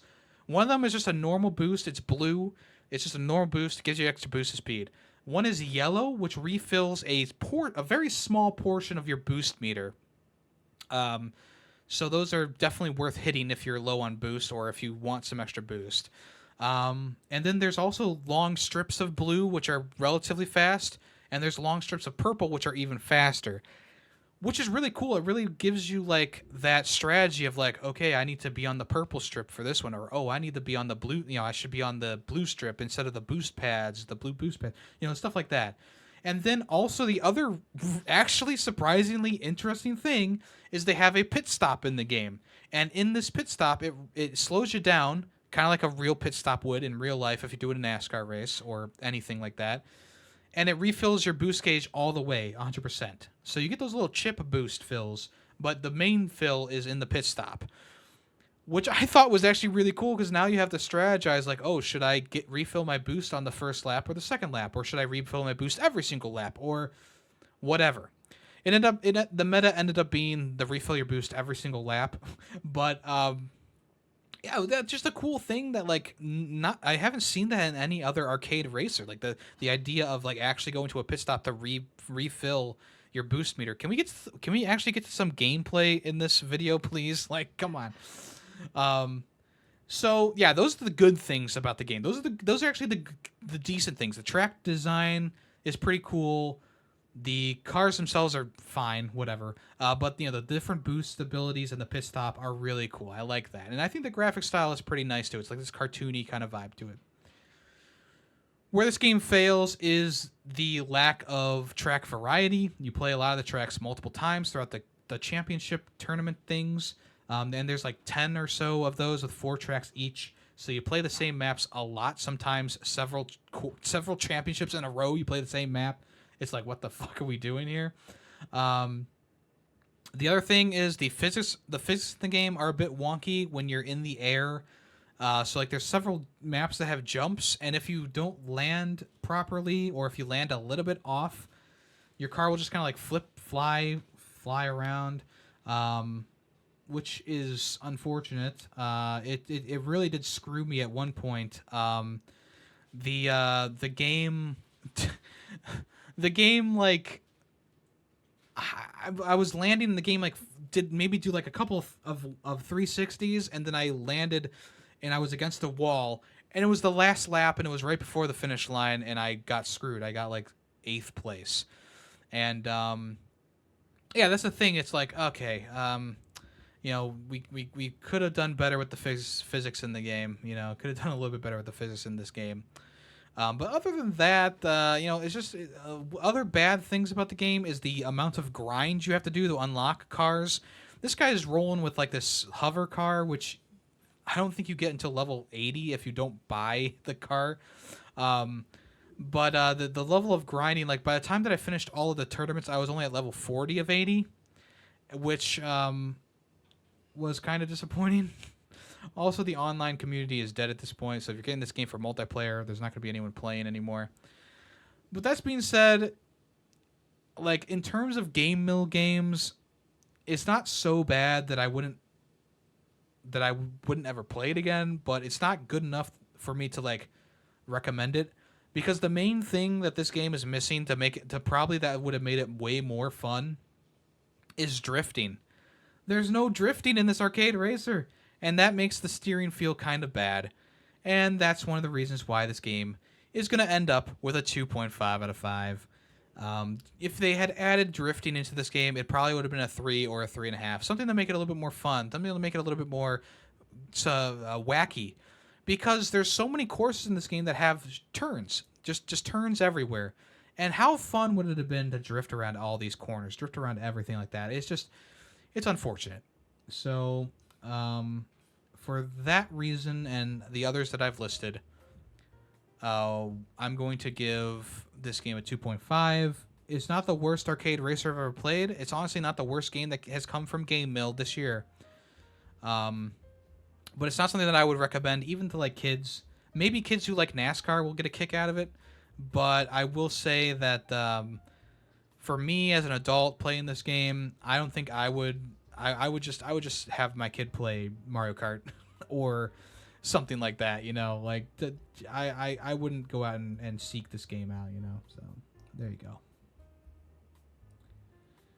And the final game that I played this past week, probably actually the only new game, besides from playing more Final Fantasy this year. I'm sorry, yeah, this year already. Besides from playing more Final Fantasy, I ended up picking up this game called Drumbox, which I would like to show you all the cover for the game. Let me pull up Discord here. Let me show you all the cover for this game, and tell me what you think that this game should be. Okay, we got a drum kit with someone holding drumsticks. The track kind of looks Rock Band-esque with people cheering and stuff in the background.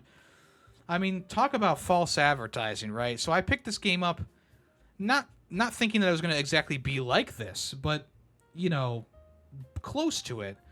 The gameplay it's more so like Rock Band, like if you're doing vocals in Rock Band or Guitar Hero, where the notes fly from the right of the screen to the left of the screen, and you have to hit the corresponding button on your controller. So there's no input from you personally with the drumsticks. And there's several different like styles of music, which is not a bad thing, but I mean, what I was getting when I was playing this game was major screen tear. And what that means is that the screen has like little lines going through it because it's not loading properly. The game's not loading properly. And that made this game so difficult to fucking play. I cannot tell you how difficult it was to play this game with screen tear. And I was playing Final Fantasy 16. I was playing Armored Core. Never had screen tear. I'm playing this on the PS5. This game, Drumbox, made my screen tear, okay? And that is not something that you want to fucking do. Also, I don't know if you guys know this, but if we're looking at a PS5 controller, these face buttons, you know, they're pretty easy to press one at a time, and sometimes two at a time if you do like the ones that are near each other. But what this game wants you to do, look at a controller right now, whether it be an Xbox controller, PlayStation, etc. It wants you to press cross. They want you to press cross and triangle at the same time without touching the other buttons on the controller. I don't know about you guys, okay, but when I'm playing a game like this, okay, where I have my fingers like this, because there were L2 and R2 and R1 inputs, okay, when I'm playing with like this, it's not that easy to have your thumb be over the X and the triangle button at the same time and press it at the same time while also not pressing the other two buttons on the controller, okay? If you have a controller in your hands right now, it doesn't matter if it's Xbox, Switch, PlayStation, try and hit the X and the triangle at the same time without pressing the other buttons. I can guarantee you that it's not going to be perfect the first time, and imagine trying to press those two button combinations, and also square and circle as well. They would do square and circle as well. Try and press those button combinations while the song is going this fast. while the song is going this fast, okay? So what I would do for some songs is I would hold my controller like an N64 controller almost, where I have one hand on the right side of my controller and the other hand kind of cradling it where the touchpad is so I could press the buttons themselves. But the problem arises that the harder the game gets, like the harder difficult you get to, it starts adding in presses for L1 and L2 for your hi-hat, and R1's the cowbell, and now we're doing the directional buttons on your D-pad for the toms and stuff, and it just really didn't work at all. And it was one of those. It's one of those games that's like super difficult, but also really bad. I did end up getting the platinum trophy for it. I 100%ed the game because it wasn't that difficult, all things considered. But I will say that this was one of the most frustrating things that I've ever had to do. See how fast the button inputs are going for the hardest mode? My screen would tear, and I couldn't really see the fucking notes, one. And then two, sometimes they were just really bizarre combinations of button inputs. And I bought the game because, from an outside looking in, it doesn't look that bad, like, this little arcade game where you're playing drums. But when you start playing the game, you really do feel the full, like, shit that this game is. So if you haven't, or if you have, or if you, what am I trying to say? Stay away from this game. Just don't buy it. It's $8, which is more than this game deserves. And it's just not that great, all things considered. The music tracks aren't really that good either. They're definitely made like on a MIDI keyboard or inside of a program. And like the track itself, like the button inputs, when you get to the end here, it's not always like I would press, like, let's say I press A right when it comes to the line here. Sometimes it would just be early or late for no reason. It's just an incompetent game, and it definitely did not scratch any itch for a rhythm game. Yeah, I mean, in terms of like fast-paced button combo games, play like that game that came out last year, Rhythm Sprout or something like that. This just was not it. This was not it, bro. And it will never be it. All right. Let's move on to the next part of the show, which is going to be what is in the news.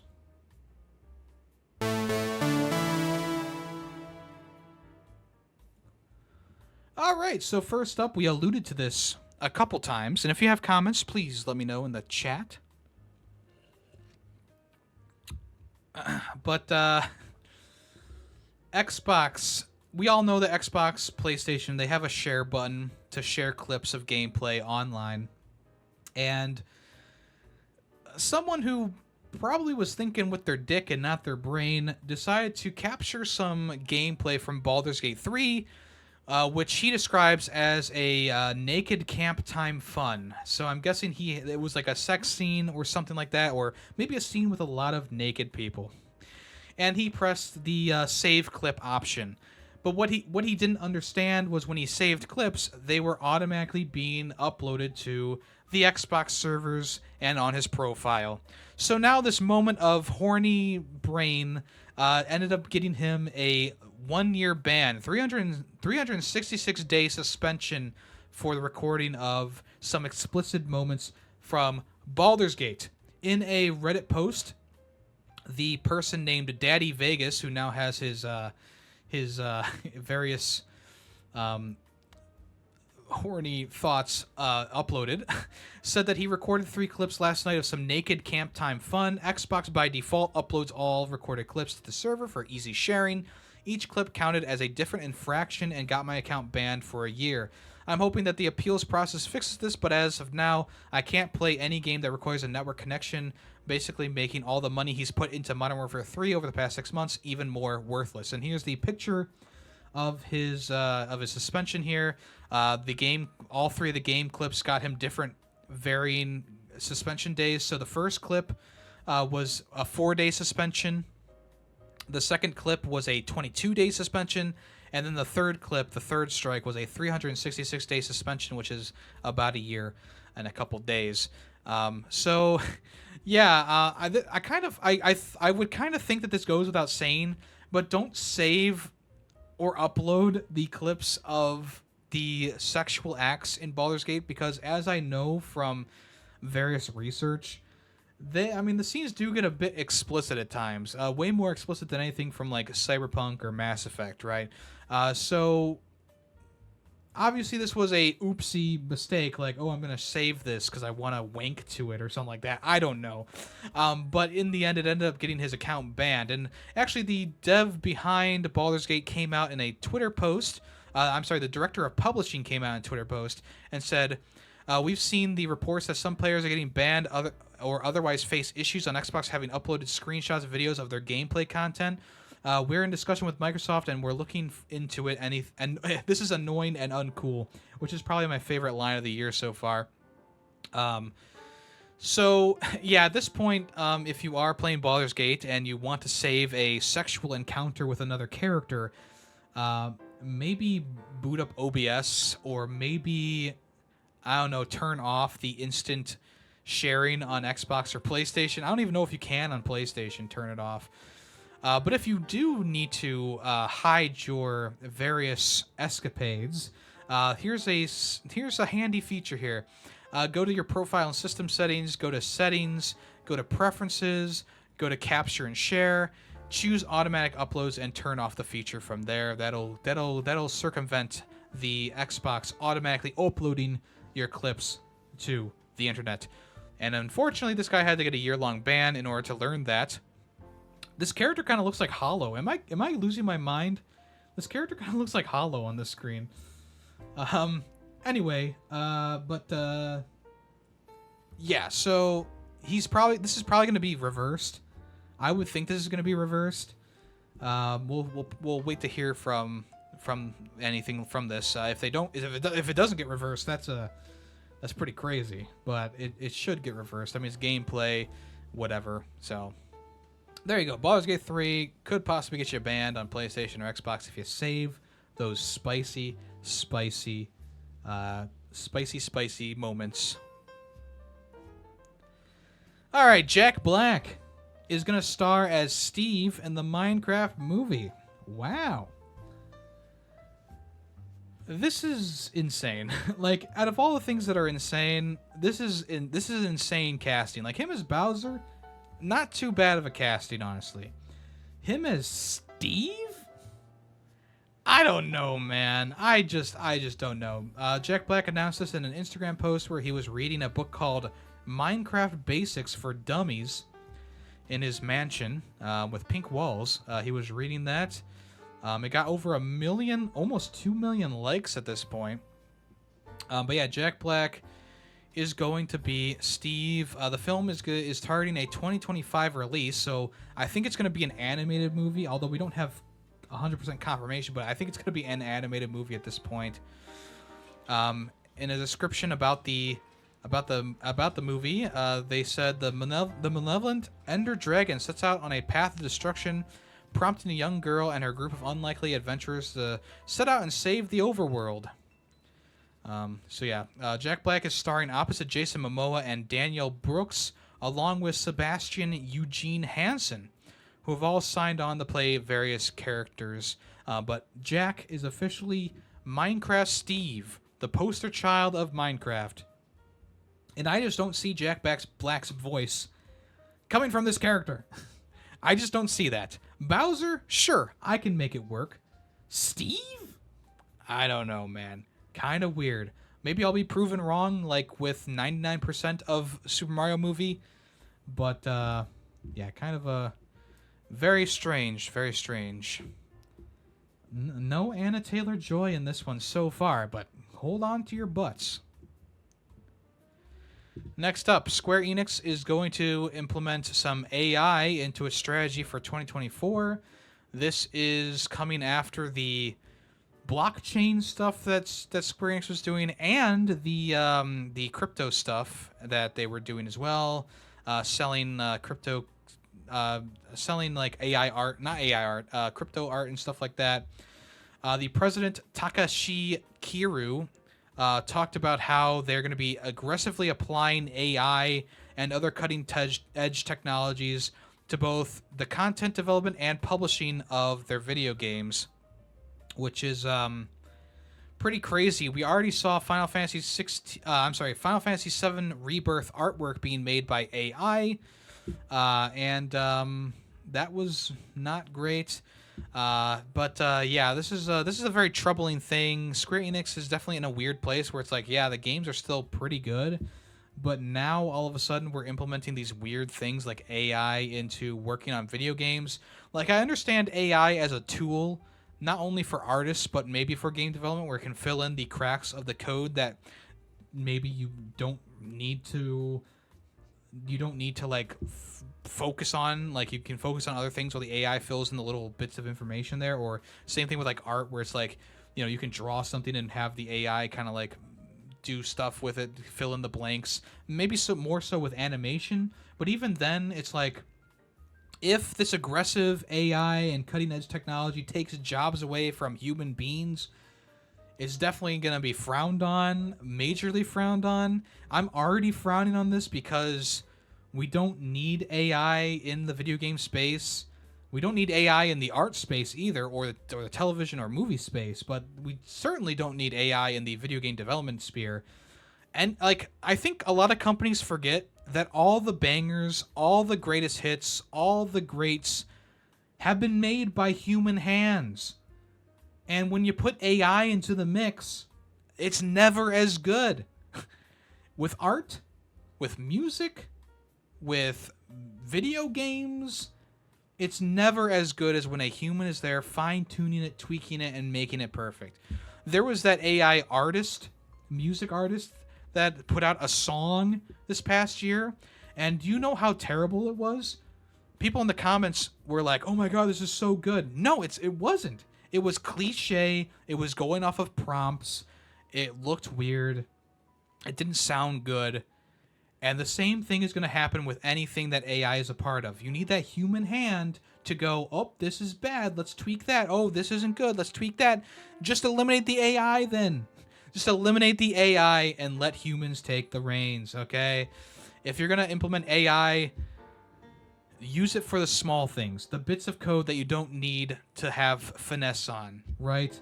If you're gonna, don't be aggressive, but just lightly sprinkle it in there if you must. So, we'll see how this rolls over. We'll see what happens in the near future when AI is making the next Final Fantasy game. Xbox has put out an official Xbox Series S toaster. We had the Xbox Series X fridge, and now we have the Series S toaster. And it is real, and it's already sold out at Walmart. That's where they were selling it, at Walmart. I have an Xbox Series S. This looks pretty similar. I will say, it looks pretty similar.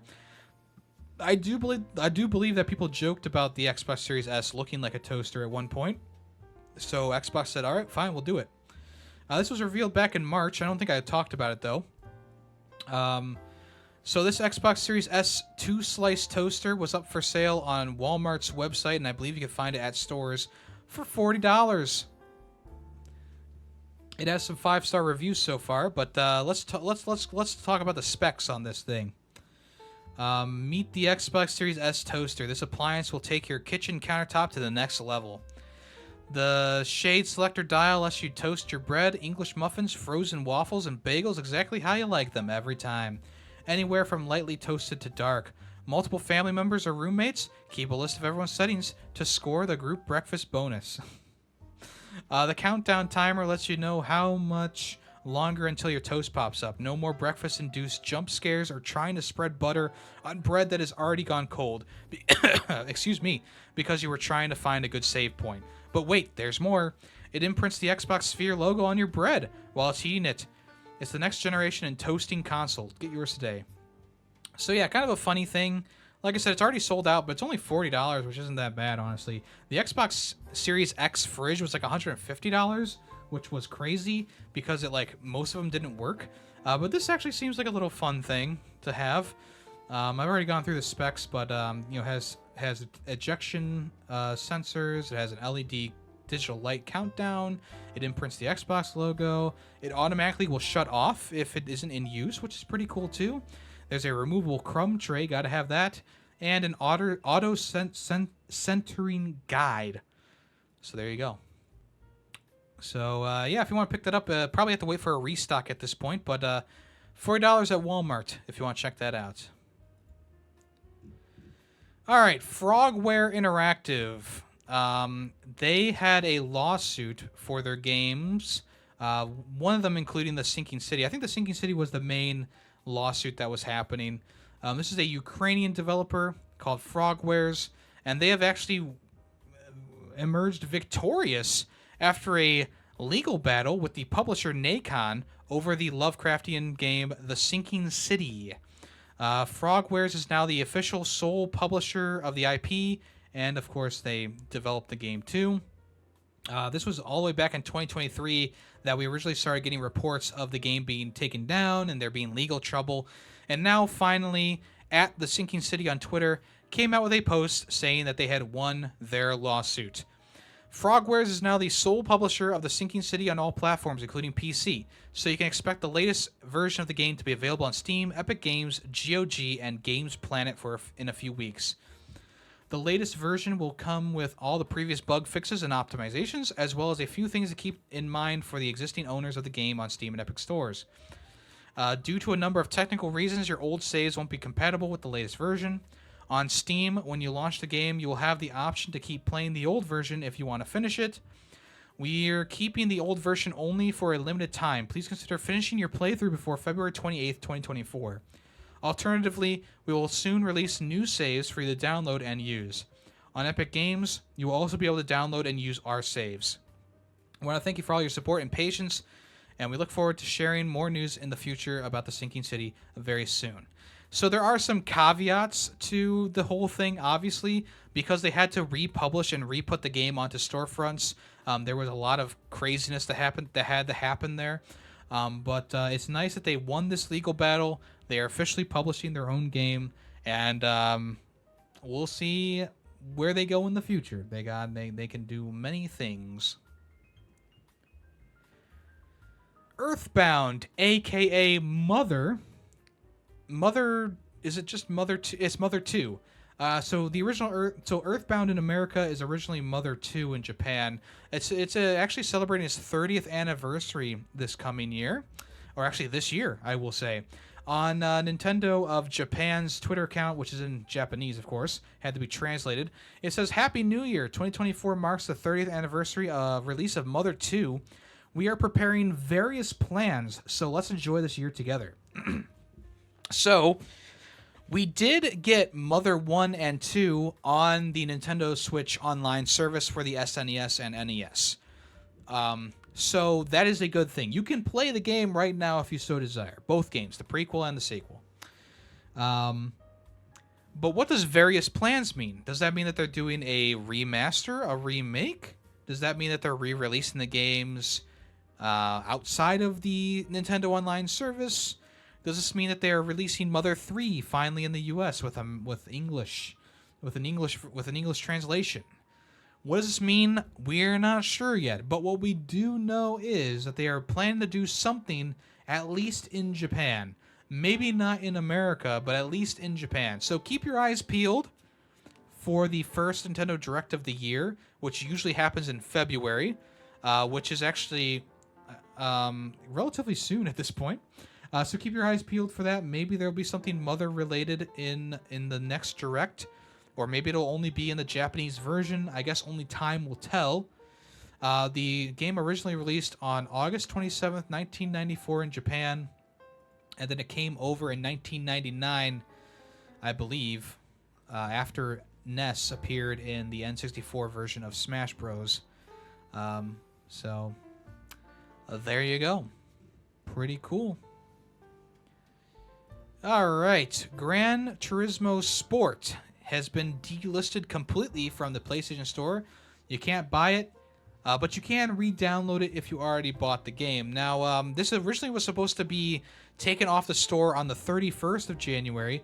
They did it early, though. On the 5th of January, the game was officially taken down. All the offline modes will still be playable, of course, but anything online won't be playable. But with them taking the game down from stores early, that means anyone who is waiting for a last-second sale has officially missed out on the game. This was announced last year, which I do believe I talked about it being shut down last year. But now the 2017 title will be gone for good from the digital storefronts. Now, there are still physical versions of the game, which you can track down and find. Maybe those versions of the game will boost up in price. So if you have a physical version, maybe you have a gold mine. I don't know. But as of right now, the game will not be available to buy, but you can re-download it if you did already purchase it digitally. Okay, let's move on to the next part of the show, which is what's coming soon.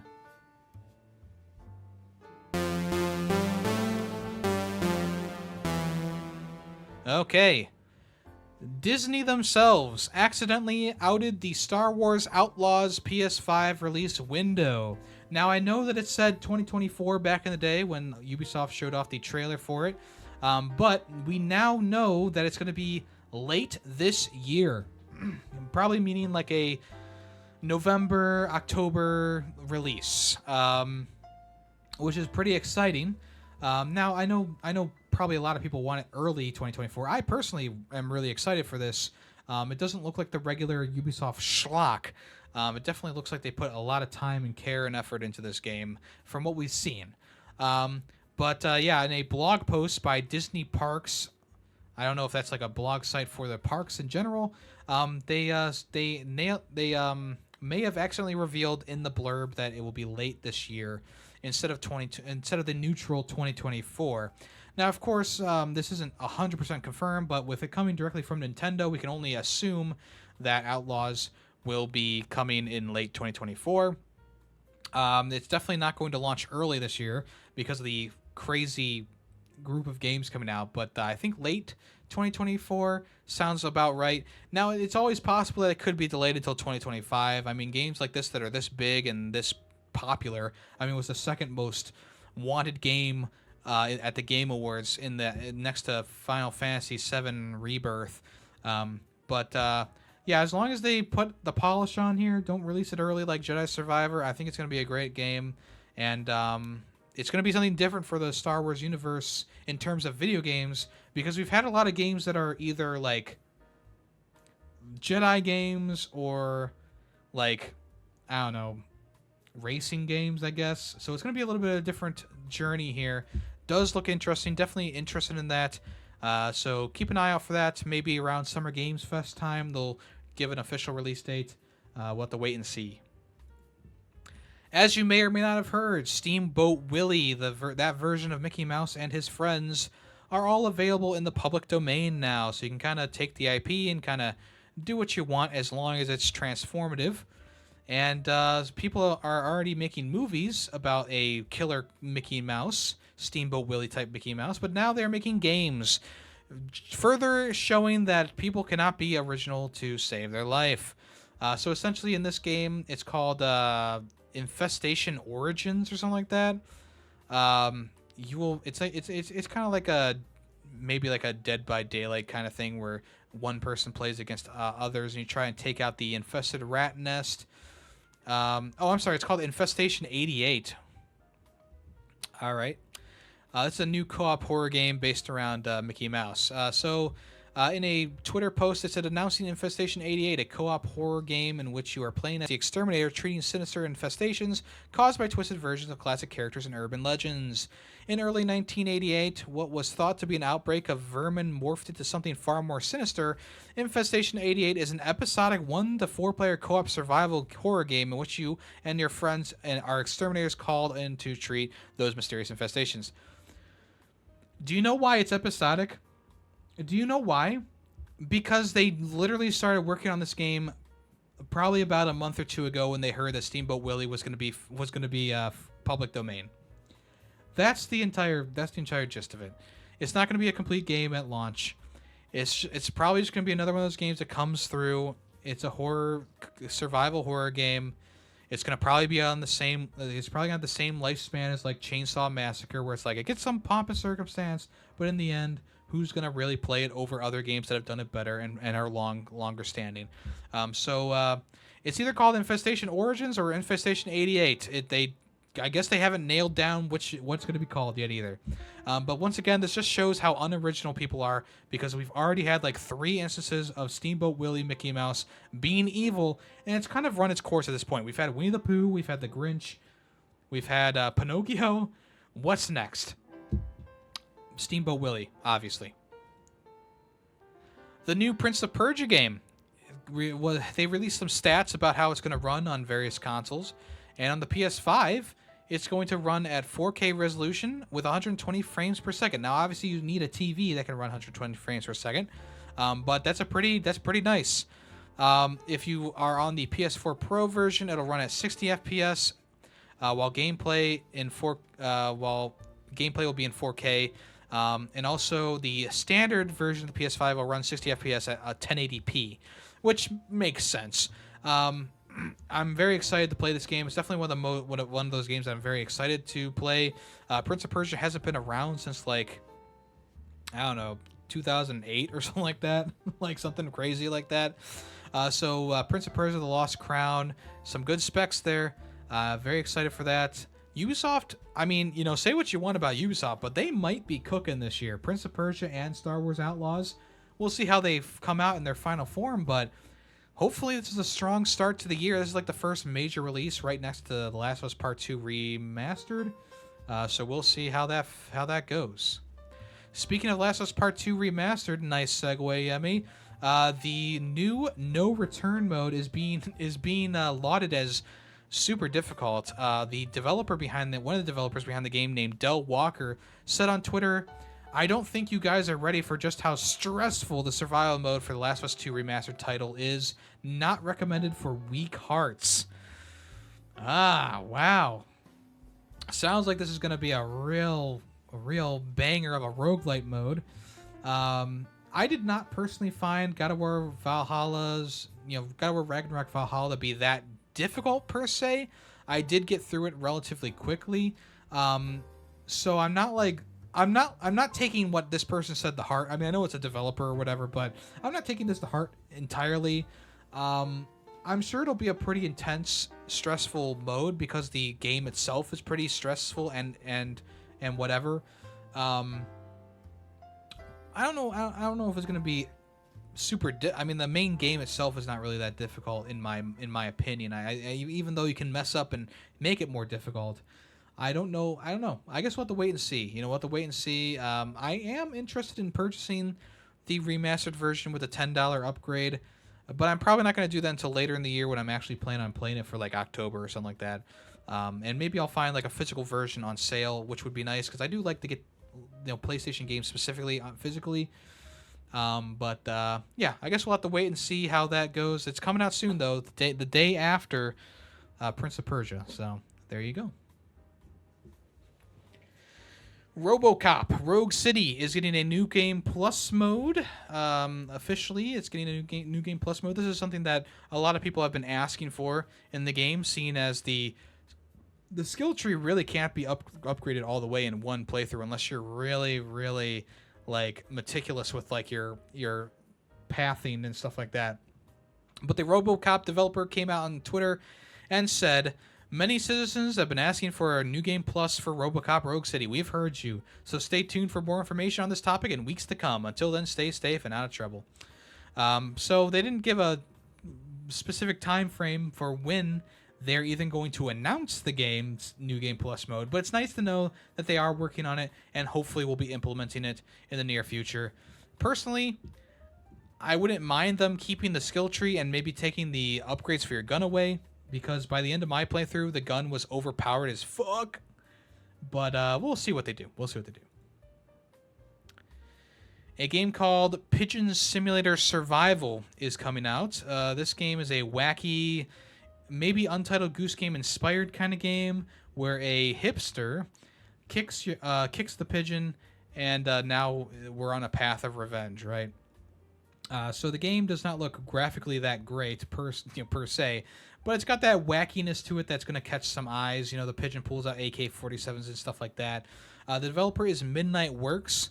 They have taken the reins of a mischievous pigeon who, after being wronged by a hipster, must wreak feathery havoc on a local park.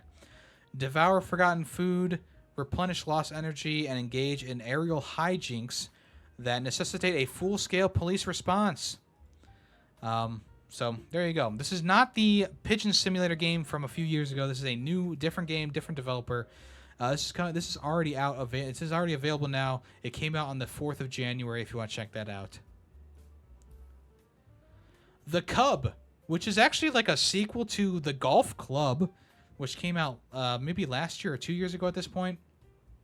This is more so like a Limbo or Inside type game. It's a 2D platformer. I believe there's a demo available on Steam right now, but the game is officially coming out on the 19th of January to the Switch at least. I don't know if there's any other platforms. Let's see here. PlayStation, Steam, and Switch. It's coming to all those places. So yeah, it looks like a very nice art style for the game, kind of similar to the Golf Club itself. And it looks like it's going to be like a hardcore 2D platformer. Looks like you got some platforming stuff to do. That's kind of Donkey Kong Country-esque right there. And a little Planet of Lana-esque in there, riding on the buffalo. But yeah, we'll see how it goes. Looks kind of fun. Looks kind of interesting. And as a follow-up to a game that was about golfing, also kind of a weird switch up to that. But it is in the same universe. They have confirmed that. And like I said, there is a demo available on Steam right now if you want to try that out. The Cub. A collection of games called Top Racer have been delayed until March of 2024. Now, these games were originally called Top Gear, but of course the branding ran out for that, so they had to change the name of them. This is a collection of 4 games, I believe. SNES titles: Top Gear, Top Gear 2, Top Gear 3000. It also includes a series crossover with Horizon Chase called Top Gear Crossroads. These games were originally set to come out on the 11th of January, but it's been delayed until March of 2024.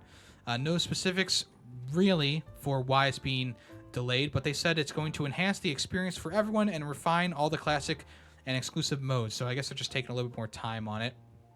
In the blog post or blurb about the game, it says Top Racer Collection brings back the 90s classics in an incredible package, bringing together 3 iconic games from the renowned racing franchise. With online features, get up to speed, and experience the nostalgic mix of action and addictive gameplay. The Top Racer Collection features classic titles such as Top Racer 2, Top Racer 3000. In addition, the collection will feature Top Racer Crossroads. Originally released for older systems, Top Racer won over gamers with its engaging gameplay, vibrant graphics, and iconic features. Soundtracks. This features filters for nostalgic experiences, online mode for multiplayer races, challenge mode with friends and opponents from around the world, time attack mode, and campaign mode with a custom cup mode. So there you go, kind of cool. These games are like those 8-bit era kind of experiences that you might have had back in the day, kind of arcade racers, kind of like Cruisin' USA or something like that. But instead of Cruisin', it's Top Gear or Top Racer as they're calling it now. Seems kind of, it's a racing game from the old days. You get what you pay for. It's probably not going to be too pricey. I'm guessing it's going to be like a $20 collection or something like that. But yeah, that's not coming until the 7th of March 2024. Top Racer Collection. A GBA Game Boy Advance inspired horror game is coming to the Switch. Called The Bunny Graveyard. The game originally was released last year in September on Steam, but now it's getting a Switch release, which is kind of cool. The game is like a pixel art kind of I want to say Pajama Sam style game, where you find stuff in the environment and it's like a 3D world and 2D world is sometimes, like a point-and-click world is sometimes. It seems like it's very horror-based from the little trailer that we get here. But yeah, this is coming some point in 2024 to the Switch. It's got overwhelmingly positive reviews on PC, so that's pretty good. So if you want to check that out, The Bunny Graveyard, it's already available on Steam, but if you want to check it out on Switch, it's coming soon. And to wrap it up for today, folks, here are 7 games coming to Xbox Game Pass in January. So we have Hell Let Loose, which is already available. Assassin's Creed Valhalla coming the 9th, along with Figment.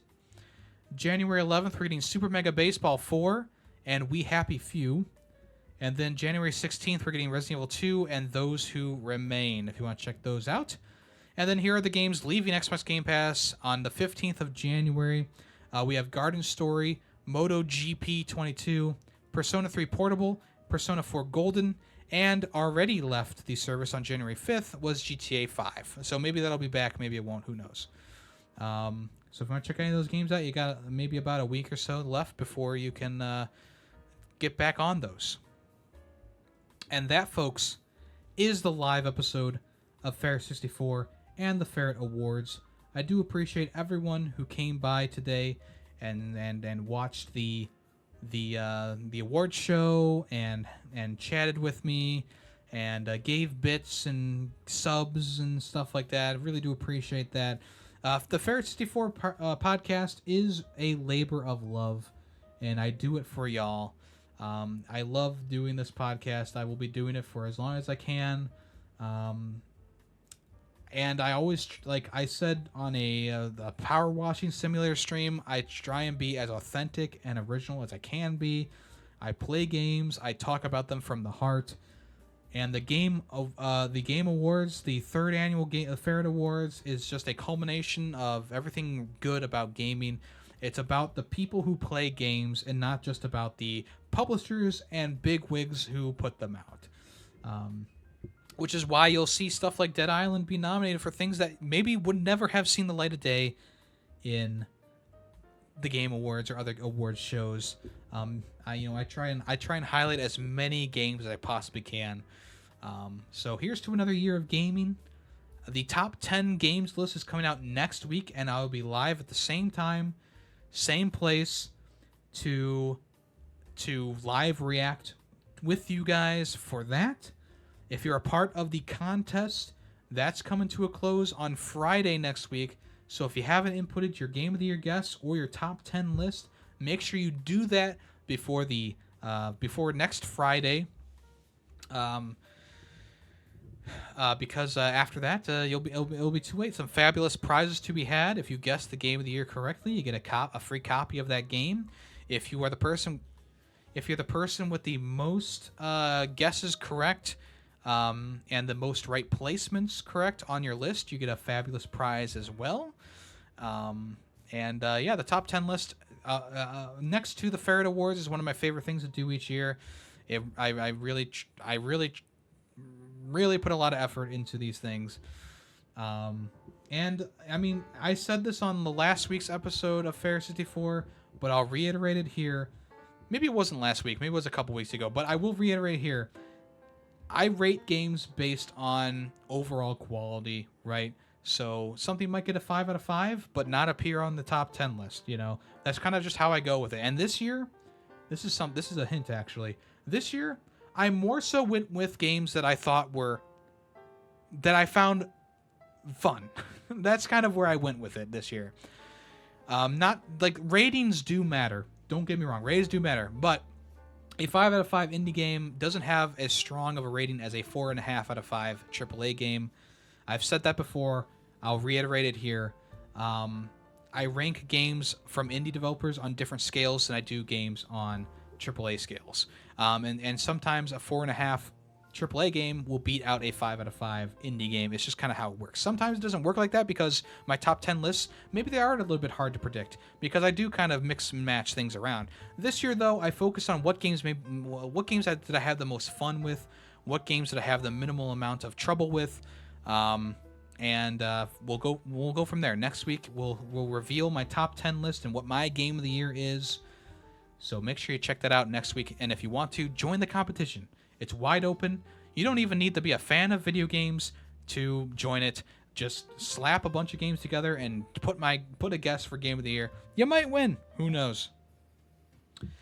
I was going to play Power Wash Simulator today, but I've been talking for quite a while, and my voice is sore.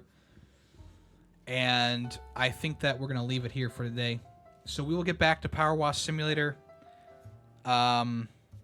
Next weekend we'll definitely play Power Wash Simulator because the top 10 list will only be like a 30-minute to a 45-minute reaction. So we'll play Power Wash Simulator next week, Monday, we're going to be playing Neo. Tuesday will be Lego Marvel.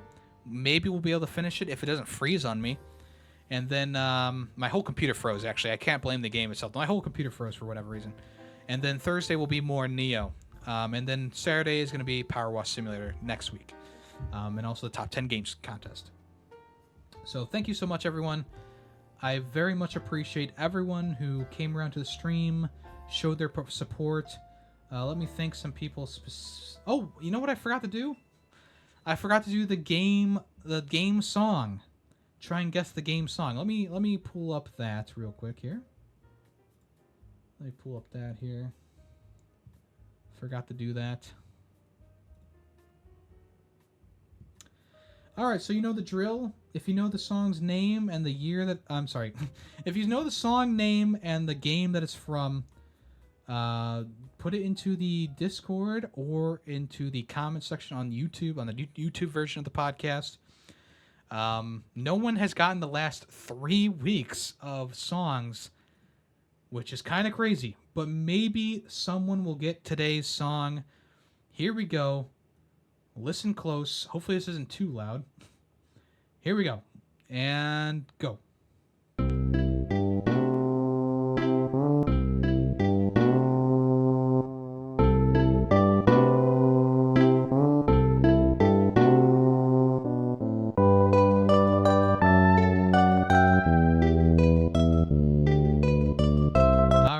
So if you know that song's name and the game that's from, make sure you comment on the latest episode or in the Discord in the Ferret 64 section. I'll probably post this episode tomorrow. Maybe I'll post it today. It's hard to say. But thank you everyone who came by today. Also, extra thanks to Callus for the gifted sub, Crazy Infamous for the bits, Maztec Gaming for the bits and for the resub, Callus for the gifted sub, 2 gifted subs, Greedy for the bits, Hollow for the resub, Callus for the bits, Kane for the resub, and Crazy Infamous for the bits once again. Appreciate all of that. Very much appreciate that. I will be back. I will be back on Monday, folks. We'll be back on Monday. So make sure you swing by Monday to see more Neo. We'll see how far we can get in that. All right? All right. I will not be rating anyone today because we're doing a podcast here, so we're going to end with the closing music. But once again, I do appreciate you all for swinging by. I am YemmytheFerret. I'll talk at you next week. Bye-bye.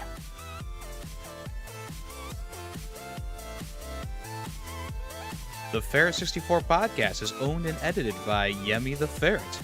The song Nightshade, used in the intro and outro, is owned by Adhesive Wombat. Small sound clips during the podcast were made by YemmytheFerret. News sources include NintendoLife.com, PushSquare.com, and PureXbox.com. All opinions video game related are my own. Thank you for listening.